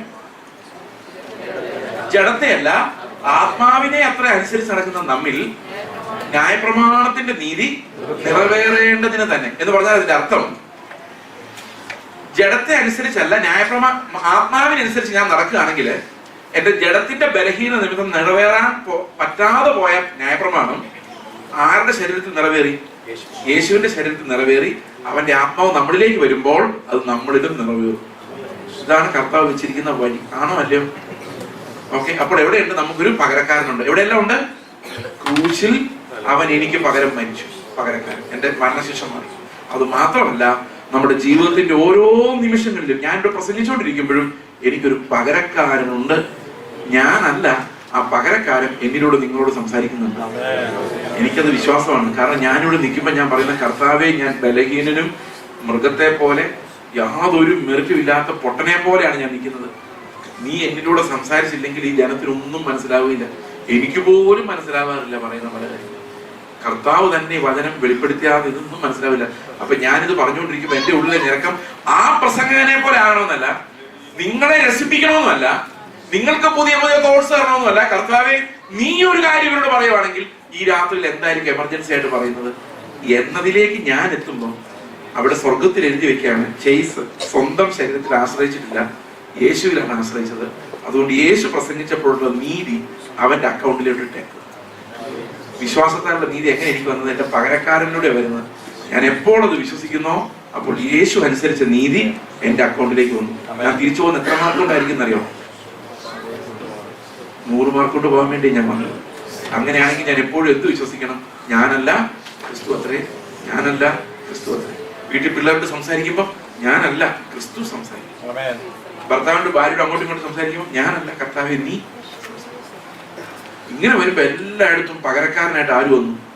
അതുകൊണ്ടാണ് പൗലോസ് പറഞ്ഞ, ഇനി ഞാനല്ല, ആരെങ്കിലും പൈസ എടുത്ത് നീട്ടും ഞാനല്ല ക്രിസ്തു അത്രേ. അപ്പം അത്ര അങ്ങോട്ട് മേടിക്കാൻ തോന്നുന്നു. മനസ്സിലാവുന്നുണ്ട് ഞാൻ പറയുന്നത്? കൊള്ളലാഭം ഉണ്ടാക്കാൻ തോന്നുന്നു, കൊടുക്കാൻ തോന്നുന്നു. ഇതെല്ലാം ഞാനല്ല, ക്രിസ്തു എന്ന് പറയുമ്പോൾ ക്രിസ്തുവിന്റെ ലൈഫ് അതുപോലെ അങ്ങോട്ടാണ് നമ്മൾ പിടിക്കപ്പെടുന്നത്. കൺസേൺ ഇല്ല, നാളെ എങ്ങനെ ജീവിക്കും, നോ ടെൻഷൻ. കാരണം പിതാവ് ജീവിക്കുന്നതുകൊണ്ട് ഞാനും ആ ലൈഫിലേക്ക് ആത്മാവ് നമ്മളെ നടത്തുന്നത്. അങ്ങനെ വരുമ്പോൾ ആത്മാവിന്റെ ജീവൻ. അപ്പൊ പകരക്കാരനായിട്ട് ആരുണ്ട്? ക്രിസ്തു നമ്മുടെ ജീവിതത്തിന്റെ എല്ലാ ഘട്ടങ്ങളിലും പകരക്കാരനായിട്ട്. ഈ പകരക്കാരനെ വെച്ചാണ് ദൈവം നമ്മളെ രക്ഷിക്കുന്നത്. ഞാൻ എന്റെ സാക്ഷ്യവും കൂടെ ഞാൻ എല്ലായിടത്തും പറയാറുണ്ട്. എന്റെ സാക്ഷ്യം ജസ്റ്റ് 5 minutes എന്നോട് പറയാം ഞാൻ എങ്ങനെ രക്ഷിക്കപ്പെട്ടു. ഒരു പക്ഷേ that will make these things very clear. 1994 ഞാൻ CMS കോളേജിൽ പഠിക്കുമ്പോഴാണ് രക്ഷിക്കപ്പെട്ടു, കോട്ടയം. അവിടെ ഞാൻ ഒരു ദിവസം ഇങ്ങനെയാണ് രക്ഷയുടെ തിയോളജി ഞാൻ പറഞ്ഞത്, രക്ഷയുടെ ദൈവശാസ്ത്രം. അന്ന് എന്താണ് ശരിക്കും എനിക്ക് സംഭവിച്ചത്? ദൈവത്തിന്റെ കോടതിയുടെ മുമ്പിൽ ഞാൻ പോയി നിൽക്കുകയാണ്. അത് ഞാനിപ്പോ പറഞ്ഞുകൊണ്ടിരിക്കുന്ന ഈ മാനസാന്തരത്തെ കുറിച്ചാണല്ലോ, നിർജ്ജീവ പ്രവൃത്തിയിൽ നിന്നുള്ള മാനസാന്തരം. ദൈവത്തിന്റെ മുമ്പിൽ ഞാൻ പോയി നിൽക്കുമ്പോൾ കർത്താവ് ജഡ്ജ്മെന്റ് സീറ്റ് ഇരിക്കുന്നു. ഞാനൊരു പ്രതിയായിട്ട്, കുറ്റക്കാരനായിട്ട് ആ ക്യൂബിക്കിൽ നിൽക്കുന്നു. എനിക്കെതിരെയുള്ള കുറ്റാരോപണമായിട്ട് സാത്താൻ വന്ന് നിൽക്കുന്നു. അല്ലെ, ആരാ എനിക്കെതിരെ പറയുന്ന? ആരാ? സാത്താൻ എന്റെ നേരെയുള്ള കുറ്റങ്ങൾ വായിക്കുകയാണ്. അപ്പൊ ഞാനൊരു വക്കീലിനെ കൊണ്ട് പോയിട്ടുണ്ട്. അതാരെന്നറിയോ? ആരാ? യേശു അല്ല. യേശു എനിക്ക് കിട്ടിയിട്ടില്ല, ഞാൻ രക്ഷിക്കപ്പെട്ടിട്ടില്ല. അപ്പൊ ആരായിരിക്കും എന്റെ വക്കീല്? ഞാൻ ചെയ്യുന്ന സ്ഥലപ്രവൃത്തി. അതാണല്ലോ നമുക്ക് എക്സ്ക്യൂസ്, നിയമങ്ങൾ. അപ്പൊ ഈ സാത്താൻ എന്റെ കുറ്റം പറയുമ്പോൾ ആരെന്നെ സഹായിക്കണം? ഈ നിയമം പറയുന്നത് ചെയ്സ് അത്ര മോശമൊന്നുമല്ല കേട്ടോ, കുറെ നല്ല പ്രവൃത്തികൾ ചെയ്തിട്ടുണ്ടെന്ന് ആര് പറഞ്ഞാൽ മതി, നിയമം പറയാം. പക്ഷെ സാത്താൻ ആരോപിക്കുമ്പോൾ എനിക്കൊന്നും നിഷേധിക്കാൻ പറ്റുന്നില്ല. കാരണം സാത്താൻ പറയാണ് ഈ ചെയ്സ് എന്ന് പറയുന്ന ഒരു കൊലപാതകനാണ്. ഞാൻ വിചാരിച്ചു ഞാനൊരു ഉറുമ്പിനെ പോലും കൊന്നിട്ടില്ല എന്ന് വിചാരിച്ച് നടന്നത്. പക്ഷെ കർത്താവ് പറഞ്ഞു സഹോദരനെ ദേഷിക്കുന്നവനെല്ലാം. അപ്പൊ കൊലപാതകന്റെ ലിസ്റ്റിൽ ഞാനുണ്ട്. പറഞ്ഞു വന്നപ്പോ എല്ലാ ലിസ്റ്റിലും ഞാനുണ്ട്. ഞാനില്ലാതെ ഒരു ലിസ്റ്റുമില്ല. വിഗ്രഹാരാധന അതിലും ഉണ്ടായിരുന്നു. അപ്പൊ ഞാൻ ആലോചിച്ചു അത് എങ്ങനെ വിഗ്രഹാരാധകനായെന്നറിയോ? നിങ്ങൾക്കറിയോ, ഞാൻ ഇവിടെ സംസാരിച്ചുകൊണ്ടിരിക്കുമ്പോ ഇത് കഴിഞ്ഞ് ഇറങ്ങുമ്പോൾ നിങ്ങൾ എന്നെ കുറിച്ച് മോശം അഭിപ്രായം പറയുന്നത് എന്തായി പ്രസംഗം, ഇത് തന്നെ ഇയാൾ എപ്പോഴും ഈ അപ്പോ ഞാൻ വിചാരിച്ചു എന്താ ഇവന്മാര് പറയുന്നത്? എന്റെ വിഗ്രഹമായിരുന്നു അകത്ത്. ഞാൻ കൊണ്ടു നടക്കുന്ന ഒരു സാധനമുണ്ട്, എല്ലാവരും പുകഴ്ത്തി പറയണം, അല്ലെ, എല്ലാവരും കഴിയുവാനൊരു മാല ഇടണം, കഴിയുവാണെങ്കിൽ എന്നെ ഏറ്റവും നല്ല സീറ്റിൽ കൊണ്ട് ഇരുത്തണം. കാരണം എല്ലാവരും പൂജിക്കുകയും ബഹുമാനിക്കുകയും ചെയ്യേണ്ട സാധനം എന്തോ? ആരാ? ഞാനാ. ഈ ഞാനാണ് എന്റെ വിഗ്രഹം. ഇതിൽ ചെളി വാരിയിടാൻ ഞാൻ ആരെയും സമ്മതിക്കത്തില്ല. മനസ്സിലാവുന്ന ഞാൻ പറയുന്നത്? ഈ വിഗ്രഹം പൊടിയാതെ എനിക്ക് മാനസാന്തരപ്പെടാനും പറ്റില്ല. ഇപ്പൊ കർത്താവ് എന്നോട് പറഞ്ഞു നിന്റെ വിഗ്രഹം എന്ന് പറയുന്നത് നീ തന്നെയാണ്. ശരിയാ, അതുകൊണ്ട് എനിക്ക് ആരെ സ്നേഹിക്കാനും പറ്റുന്നില്ല. കാരണം ഞാൻ എന്നെ അങ്ങ് സ്നേഹിക്കുക, വിഗ്രഹത്തെ അങ്ങ് പൊതിഞ്ഞു കൊണ്ട് നടക്കുക. ആരും ഒരു ചെളി പോലും പിടിക്കാതെ, ഒരാളൊരു ദോഷം പോലും പറയാതെ നല്ല സുന്ദരമായ ഒരു വിഗ്രഹമായിട്ട് ആളുകൾ വെച്ച് ഇത് കൊള്ളാൻ കേട്ടോ, നല്ല കേട്ടോ, ഭയങ്കര സമർത്ഥനാട്ടോ, ഇങ്ങനെയൊക്കെ പറയിപ്പിക്കാൻ വേണ്ടി ഞാൻ ഇങ്ങനെ നടക്കുക. വിഗ്രഹം അവസാനം എല്ലാ കേസിലും തോറ്റു. നിയമത്തോട് കർത്താവ് ചോദിക്കോ ഇവൻ എങ്ങനെയുണ്ട്? ചെറുപ്പത്തോടെ ദേവനോട് കൂടിയതല്ലേ? നിയമം പറയാം ഇങ്ങനത്തെ ഒരു ശരീരം വെച്ചുകൊണ്ട് ഇവൻ എന്നാ ചെയ്യാൻ? ഞാൻ ഒത്തിരി കാര്യങ്ങൾ പറഞ്ഞു, ഇവന്റെ ഉള്ളിൽ ഒരു നല്ല ഗുണം ഉണ്ടാകുന്നില്ല, ഇവരെ നരകത്തിൽ ഇടല്ലാതെ വേറെ വിഷയമില്ല. നിയമം പറയും ഞാൻ വിളിച്ചുകൊണ്ടേ വക്കീല. അവസാനം എനിക്കൊരു കാര്യം മനസ്സിലായി, എനിക്ക് രക്ഷപ്പെടാൻ പറ്റില്ല. ഞാൻ കർത്താവിന് പറഞ്ഞു കർത്താവേ എന്റെ വിധി എനിക്ക് മനസ്സിലായി, ഒരു നന്മ എന്നിലില്ല, വെറും 0 ആണ്. ഇത് വെറുതെ പറയുന്നതല്ല, വെറുതെ പറഞ്ഞില്ല. എന്റെ ജീവിതത്തിന്റെ പല ഘട്ടങ്ങളിലും കർത്താവിനെ കാണിച്ചു തന്നുള്ള കാര്യമാണ്. എന്ത് ചെയ്താലും ഈ ശരീരം ചുടാൻ ഏൽപ്പിച്ചാലും മലയെ മറിക്കാനുള്ള വിശ്വാസം ഉണ്ടെങ്കിലും ഒന്നുമില്ല. I am not like Christ. ക്രിസ്തുവിനെ പോലെ അല്ലെങ്കിൽ 0 ആണ്. ഞാൻ കർത്താവിനോട് പറഞ്ഞു കർത്താവേ നീ എന്റെ മുഖത്തോട്ട് നോക്കിക്കൊണ്ടിരിക്കാതെ നീ എന്നെ എത്രയും പെട്ടെന്ന് നരകത്തിലോട്ട് കൊണ്ടുപോയിട്ടിട്ട് വേറൊരാളെടുത്തോട്ട് പോകും, ഞാൻ നരകത്തിൽ കിടന്നോളാം, കാരണം എനിക്ക് അതിൽ കൂടുതൽ ഒന്നും അർഹതയില്ല. ഈ ഒരു ഡെസ്പറേഷനാണ് പ്രിയ സഹോദരങ്ങളെ റിപ്പന്റൻസ് എന്ന് പറയുന്നത്. Repentance is turning from me. എന്നിൽ നിന്ന് ഞാൻ തിരിയുക. ഇനി എന്നെ നോക്കുന്നില്ല, എന്റെ കഴിവുകളെ നോക്കുന്നില്ല, ഞാൻ ആശ്രയിക്കാവുന്ന എന്റെ തീരുമാനങ്ങളെ പോലും ഞാൻ നോക്കുന്നില്ല. ഞാൻ ഗതികെട്ടവനെ പോലെ യേശുവിനെ നോക്കിയിട്ട് പറയാം കർത്താവേ എനിക്കൊരു രക്ഷയില്ല, ഞാൻ അനർഹനും ഒരു നന്മയ്ക്കും അർഹതയില്ലാത്തവൻ. അപ്പൊ കർത്താവ് പറയാനോട് നിന്നെ ഞാൻ വെറുതെ വിടും. അപ്പൊ ഞാൻ ഇത്രയും ഭയങ്കര ഭീകരനായ കുറ്റവാളിയാ ഞാൻ, എന്നെ എങ്ങനെ വെറുതെ വിടാൻ പറ്റും? അപ്പൊ കർത്താവ് പറയും 2000 വർഷങ്ങൾക്കും എന്റെ മകൻ ക്രൂശിൽ മരിക്കുമ്പോൾ അവൻ മരിക്കേണ്ട കാര്യമില്ല, അവൻ രക്ഷപ്പെടാമായിരുന്നു. പക്ഷെ അവൻ രക്ഷപ്പെടാതെ മരണത്തെ സ്വീകരിച്ചപ്പോ അവന്റെ ഹൃദയത്തിൽ നീയായിരുന്നു. അതുകൊണ്ടാണ് നിന്റെ പാപങ്ങൾക്ക് പകരമാണ് അവൻ അന്ന് മരിച്ചത്, അതുകൊണ്ട് നീ ഇന്ന് ഫ്രീ ആയി. ഞാൻ പറഞ്ഞു കർത്താവിന് സ്തോത്രം. പ്രിയ സഹോദരങ്ങളെ, നിങ്ങൾ ആരാധിക്കുമ്പോ എന്താ പറയുന്നത്? ആരാധിക്കുന്നത് എന്ത് പറഞ്ഞ ആരാധിക്കുന്നത്?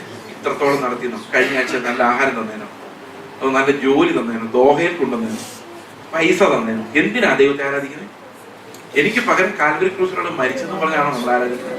എന്റെ പാപങ്ങളെ നീക്കിയ കുഞ്ഞാട് യോഗ്യൻ എന്ന് പറഞ്ഞാണോ നമ്മൾ ആരാധിക്കുന്നത്? പ്രിയ സഹോദരങ്ങൾ, ഇതാ പുതിയ നിയമ ആരാധന. കുഞ്ഞാട് യോഗ്യൻ എന്ന് നിങ്ങളുടെ വായിന്ന് വരുന്നുണ്ടോ? എന്റെ അയോഗ്യതകളെ കാണാതെ എനിക്ക് കുഞ്ഞാടിന്റെ യോഗ്യതയെ കാണാൻ പറ്റുമോ? ഇന്ന് എവിടെ ചെന്നാലും ആരാധന എന്ന് പറയുന്നത് ഈ ലോകത്തിലെ സുഖം കിട്ടിയതിന്റെ സന്തോഷം കൊണ്ടാണ്.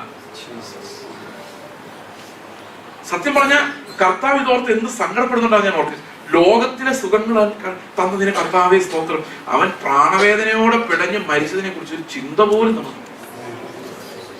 ഇത് ഞാൻ പറഞ്ഞാലെങ്കിൽ നിങ്ങളുടെ ഹൃദയത്തിൽ ഉണ്ടാവും അറിയില്ല. കാരണം ഇത് വികാരങ്ങളോടെ നമ്മുടെ അകത്തേക്ക് ഒരു പാഷനായിട്ട് വരണമെങ്കിൽ ദൈവത്തിന്റെ ആത്മാവിന്റെ നല്ലൊരു കാര്യം അങ്ങനെ മാത്രമേ അതങ്ങനെ വരത്തുള്ളൂ. ഓക്കെ, അപ്പൊ ഞാൻ ഭയങ്കര സന്തോഷത്തോടെ പ്രിയ സഹോദരങ്ങളെ 25 വർഷമായിട്ട്, 25 2004 2014 25 കറക്റ്റ് അല്ല, 25 വർഷമായിട്ട് പ്രിയ സഹോദരങ്ങളെ ഞാൻ ഈ ഒരൊറ്റ കാര്യത്തിനല്ലാതെ എനിക്കൊന്നും സ്തോത്രം ചെയ്യാൻ ഓർക്കാറില്ല. കാരണം അതുപോലെ വലിയൊരു ഭാഗ്യമാണ് എനിക്കൊരു പകരക്കാരൻ ക്രൂശിലുണ്ടായിരുന്നു എന്നുള്ളത്. എനിക്ക് പകരം മരിക്കാൻ ഒരാളുണ്ടായിരുന്നു.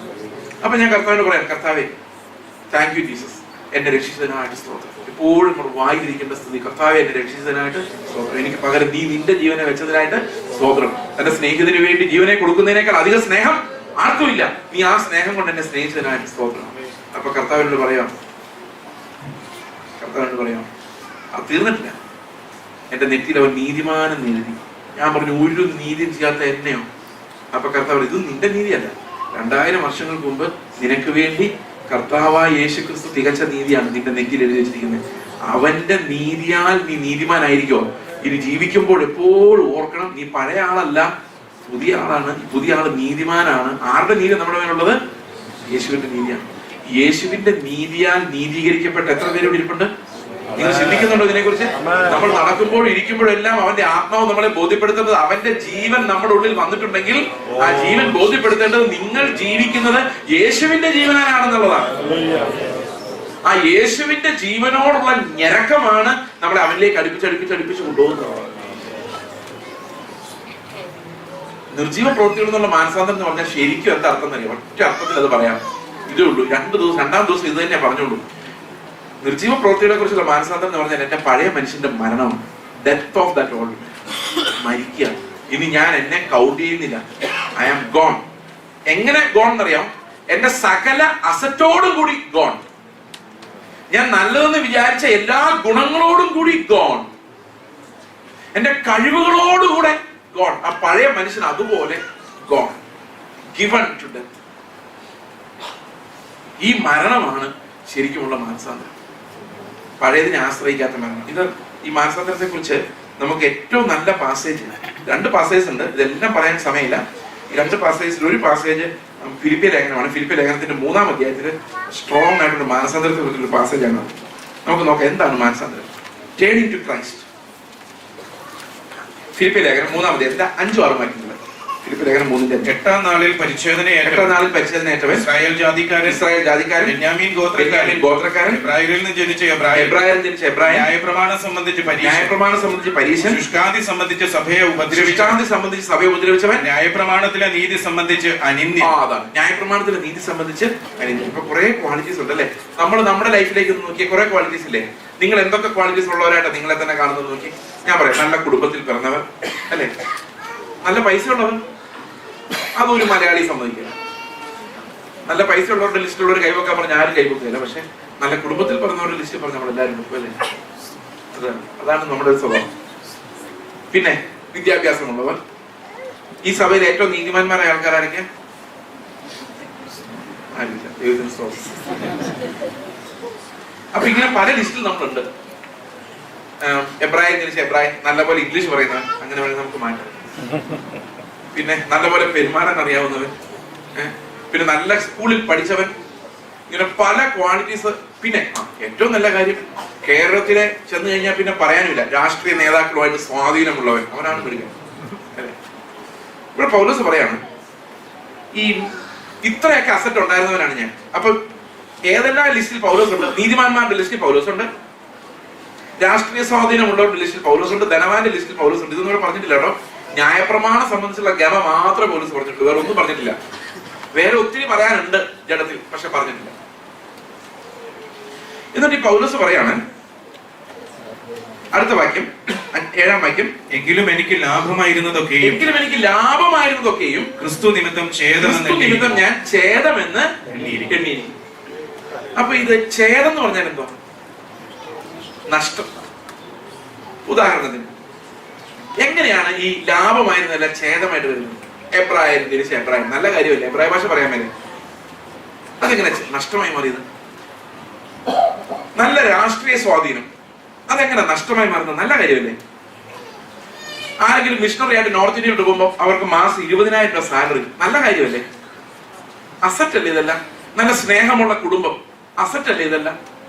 ആണോ അല്ലയോ? ഇതെല്ലാം വേണ്ടാന്ന് വെച്ചാൽ ന്യൂട്രൽ. പക്ഷെ നഷ്ടമായി മാറുന്നത് എങ്ങനെയാ? പൗലോസ് പറയോ ഇതെല്ലാം എനിക്ക് എന്തായി മാറി? നഷ്ടമായി മാറി. എന്തുകൊണ്ട് നഷ്ടമായി മാറി എന്നറിയോ? ക്രിസ്തുവിന്റെ പരിജ്ഞാനത്തിന്റെ ശ്രേഷ്ഠത. ഈ നഷ്ടമാകുന്ന എങ്ങനെയാന്ന് ഞാൻ പറയാം. ഉദാഹരണത്തിന് പിണറായി വിജയൻ നിങ്ങളുടെ അടുത്ത സുഹൃത്താന്ന് വിചാരിച്ചു, കേരളത്തിലാന്ന് വിചാരിച്ചു. സുവിശേഷ വിരോധികൾ വന്ന് സഭയ്ക്ക് കല്ലെറിഞ്ഞെന്ന് വിചാരിച്ചു. നിങ്ങൾ എന്ത് ചെയ്യും? ആദ്യം എന്ത് ചെയ്യും? പിണറായി വിജയനെ വിളിക്കും, സഖാവെ ഞങ്ങൾ ആകെ പ്രശ്നത്തിലാണ്, സഹായിക്കണം. പുള്ളി ഉടനെ പോലീസുകാരെ വിളിച്ച് നമ്മളെ രക്ഷിക്കും. ഹോ, ഞങ്ങളുടെ ഗമ അങ്ങ് വർദ്ധിക്കും അല്ലേ? എന്താ നഷ്ടപ്പെട്ടെന്നറിയോ? എന്താ നഷ്ടമായി പോയത്? ക്രിസ്തു ഇതിനെ എങ്ങനെ ഫേസ് ചെയ്യുമെന്ന് നമ്മൾ പഠിച്ചില്ല. അതാ പരിജ്ഞാനം, അത് പഠിച്ചില്ല. യേശു ക്രിസ്തു ആയിരുന്നെങ്കിൽ ആ കല്ലേറിനെ എങ്ങനെ നേരിടുമായിരുന്നു, ആ ശത്രുവിനെ എങ്ങനെ സ്നേഹിക്കുമായിരുന്നു എന്ന് പഠിച്ചില്ല. പഠിച്ചോ? അപ്പൊ നഷ്ടമായി. അതില്ലായിരുന്നെങ്കിലോ? ഒരു സ്വാധീനം ഇല്ലായിരുന്നു, ഗവൺമെന്റ് നമുക്കെതിരായിരുന്നെങ്കിലോ എന്ത് ചെയ്തേനെ? നിലവിളിച്ച് കരഞ്ഞേനെ അല്ലേ? അപ്പൊ എന്താ നഷ്ടമായത്? ദൈവത്തിലേക്ക് നോക്കുന്ന ഒരു അവസരം.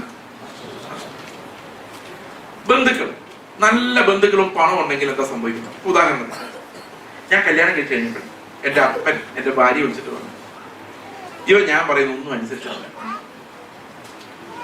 കല്യാണം കഴിഞ്ഞ ഉടനെ ബീഹാറിലോട്ട് പോകാൻ വേണ്ടി ഇരിക്കുവാണ്, നീയും കൂടെ അതെങ്ങനെയെങ്കിലും മുടക്കാൻ നീ സഹായിക്കണം. എന്താണെന്നറിയോ? ഭയങ്കര സ്നേഹം. അതുകൊണ്ടാണ് ഞങ്ങൾ പോയി ബീഹാറിൽ പോയി കഷ്ടപ്പെടരുതെന്ന് അപ്പന്റെ ആഗ്രഹം. കേരളം ഒഴിച്ച് എവിടെ പോയാലും കഷ്ടമാണെന്നാണ് അപ്പന്റെ വിചാരം. അതുകൊണ്ട് എന്റെ ഭാര്യയോട് പറയാണ്, ഞാൻ പറഞ്ഞ കേൾക്കില്ല, അതുകൊണ്ട് നീ എങ്ങനെ ഇവനെങ്കിലും സമ്മതിക്കും. അപ്പൊ എന്നെ ബീഹാറിൽ പോകാൻ തടസ്സം ആരാ? സ്നേഹമുള്ള അപ്പനാണോ സ്നേഹം ഇല്ലാത്ത അപ്പനാണോ? പറ, ആരാ തടസ്സം? സ്നേഹമുള്ള അപ്പനാലേ. നിങ്ങളൊന്ന് ആലോചിച്ച് നോക്കിയാൽ നമുക്ക് അസറ്റ് ആയിരിക്കുന്ന എല്ലാം നമുക്ക് ദൈവരാജ്യം വരുമ്പോൾ എന്തായിത്തീരുന്നത്? നഷ്ടമായിട്ടാ വരുന്നതല്ലേ? ആണോ? ഞാനൊരു കാര്യം ചോദിക്കാം.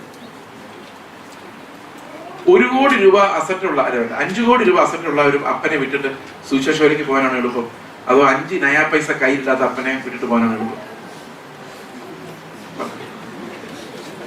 ഏതാ എളുപ്പം? 5 നയാ പൈസ ഇല്ലാത്ത അപ്പനെ എപ്പോ വിട്ടു എന്ന് ചോദിച്ചാൽ മതി.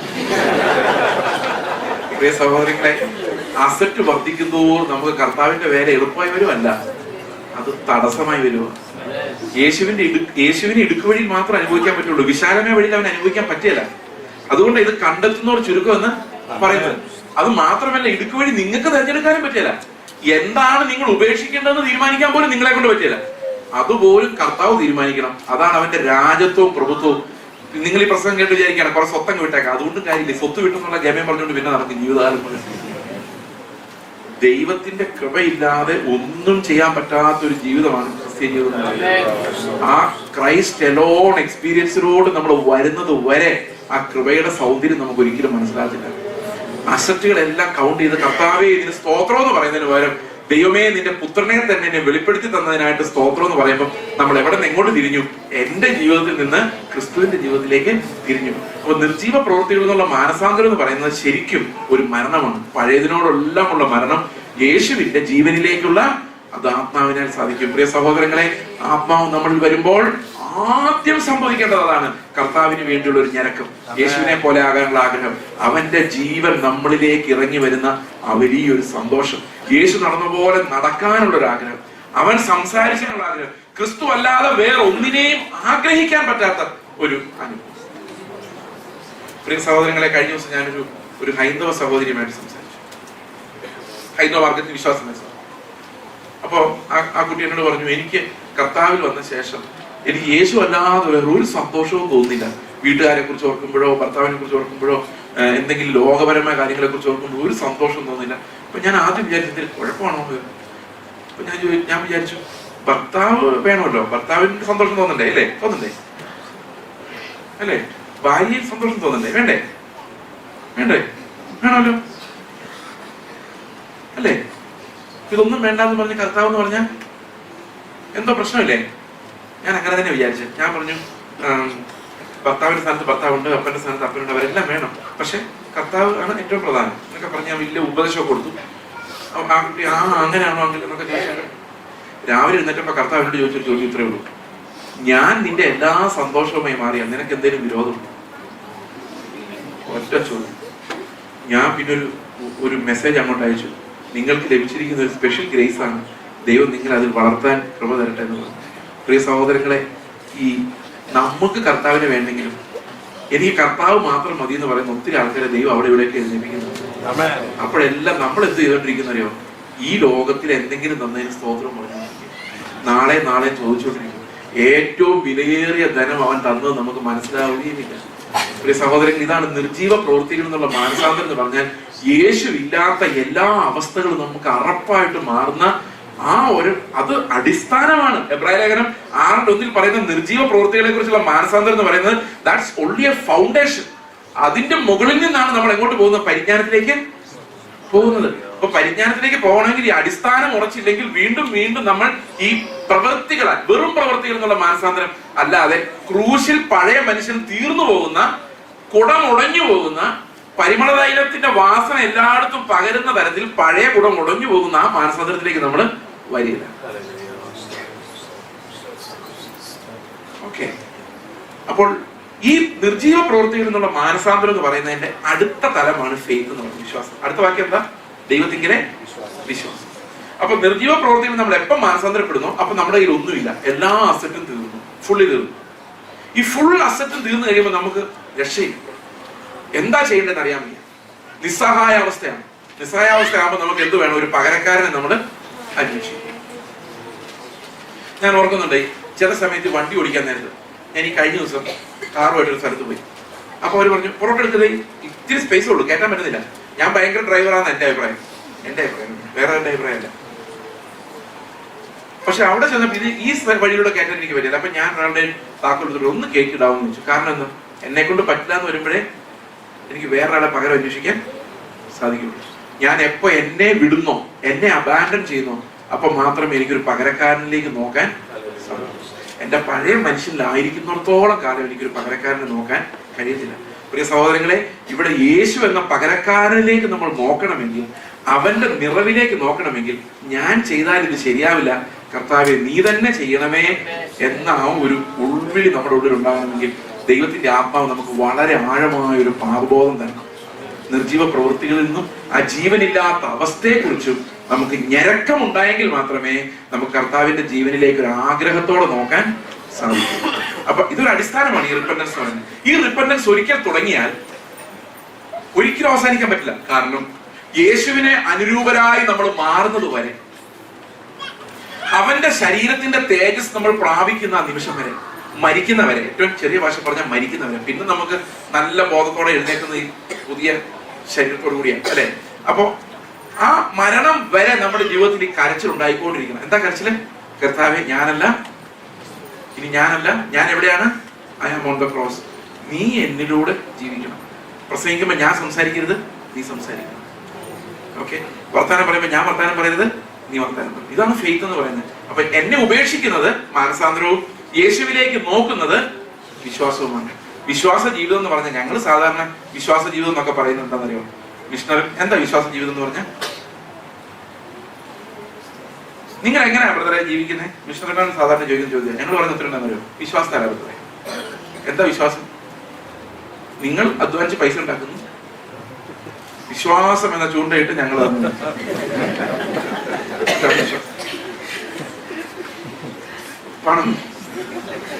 പണം പോക്കറ്റിലേക്ക് വരാൻ എങ്ങനെ നടക്കും കാര്യങ്ങൾ?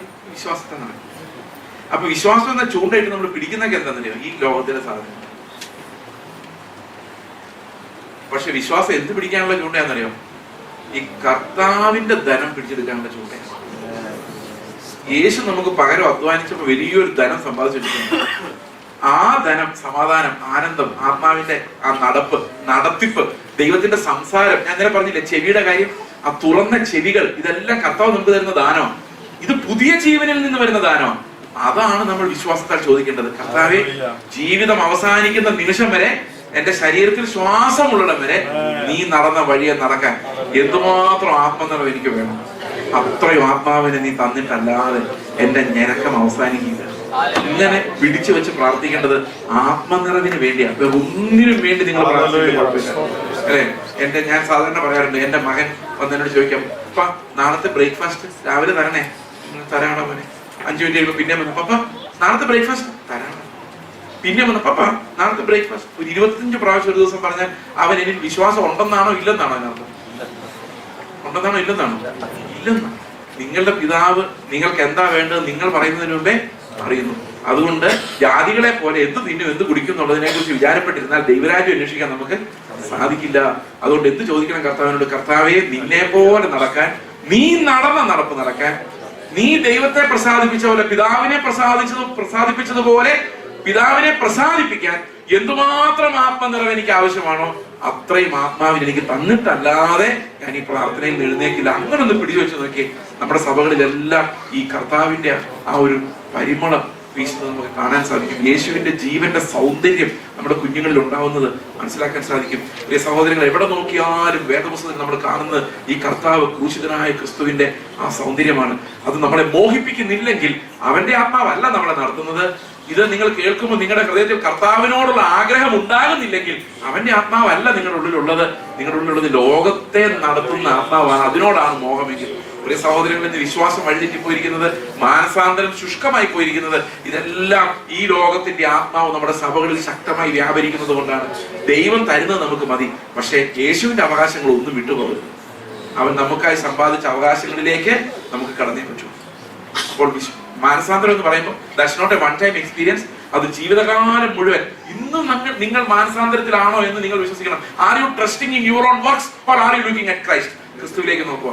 ഇന്ന് ഞാൻ പറയേണ്ട വാക്കുകളുടെ ഭംഗിയിലേക്കല്ല, കർത്താവ് നിങ്ങളിൽ ചെയ്യേണ്ട ക്രിയകളിലേക്കാണ് ഞാൻ നോക്കുന്നത്. എനിക്ക് ഇടർച്ച വരാം അല്ലെ, ഞാൻ ദുർബലനായ മനുഷ്യനാണ്. പക്ഷെ ദൈവത്തിന്റെ ആത്മാവ് ഇതിനിടയിലൂടെ നിങ്ങളോട്, എന്റെ ദുർബലതയെ കവർ ചെയ്യുന്ന ദൈവത്തിന്റെ ആത്മാവ് നിങ്ങളോട് സംസാരിച്ചുകൊണ്ടേയിരിക്കണം.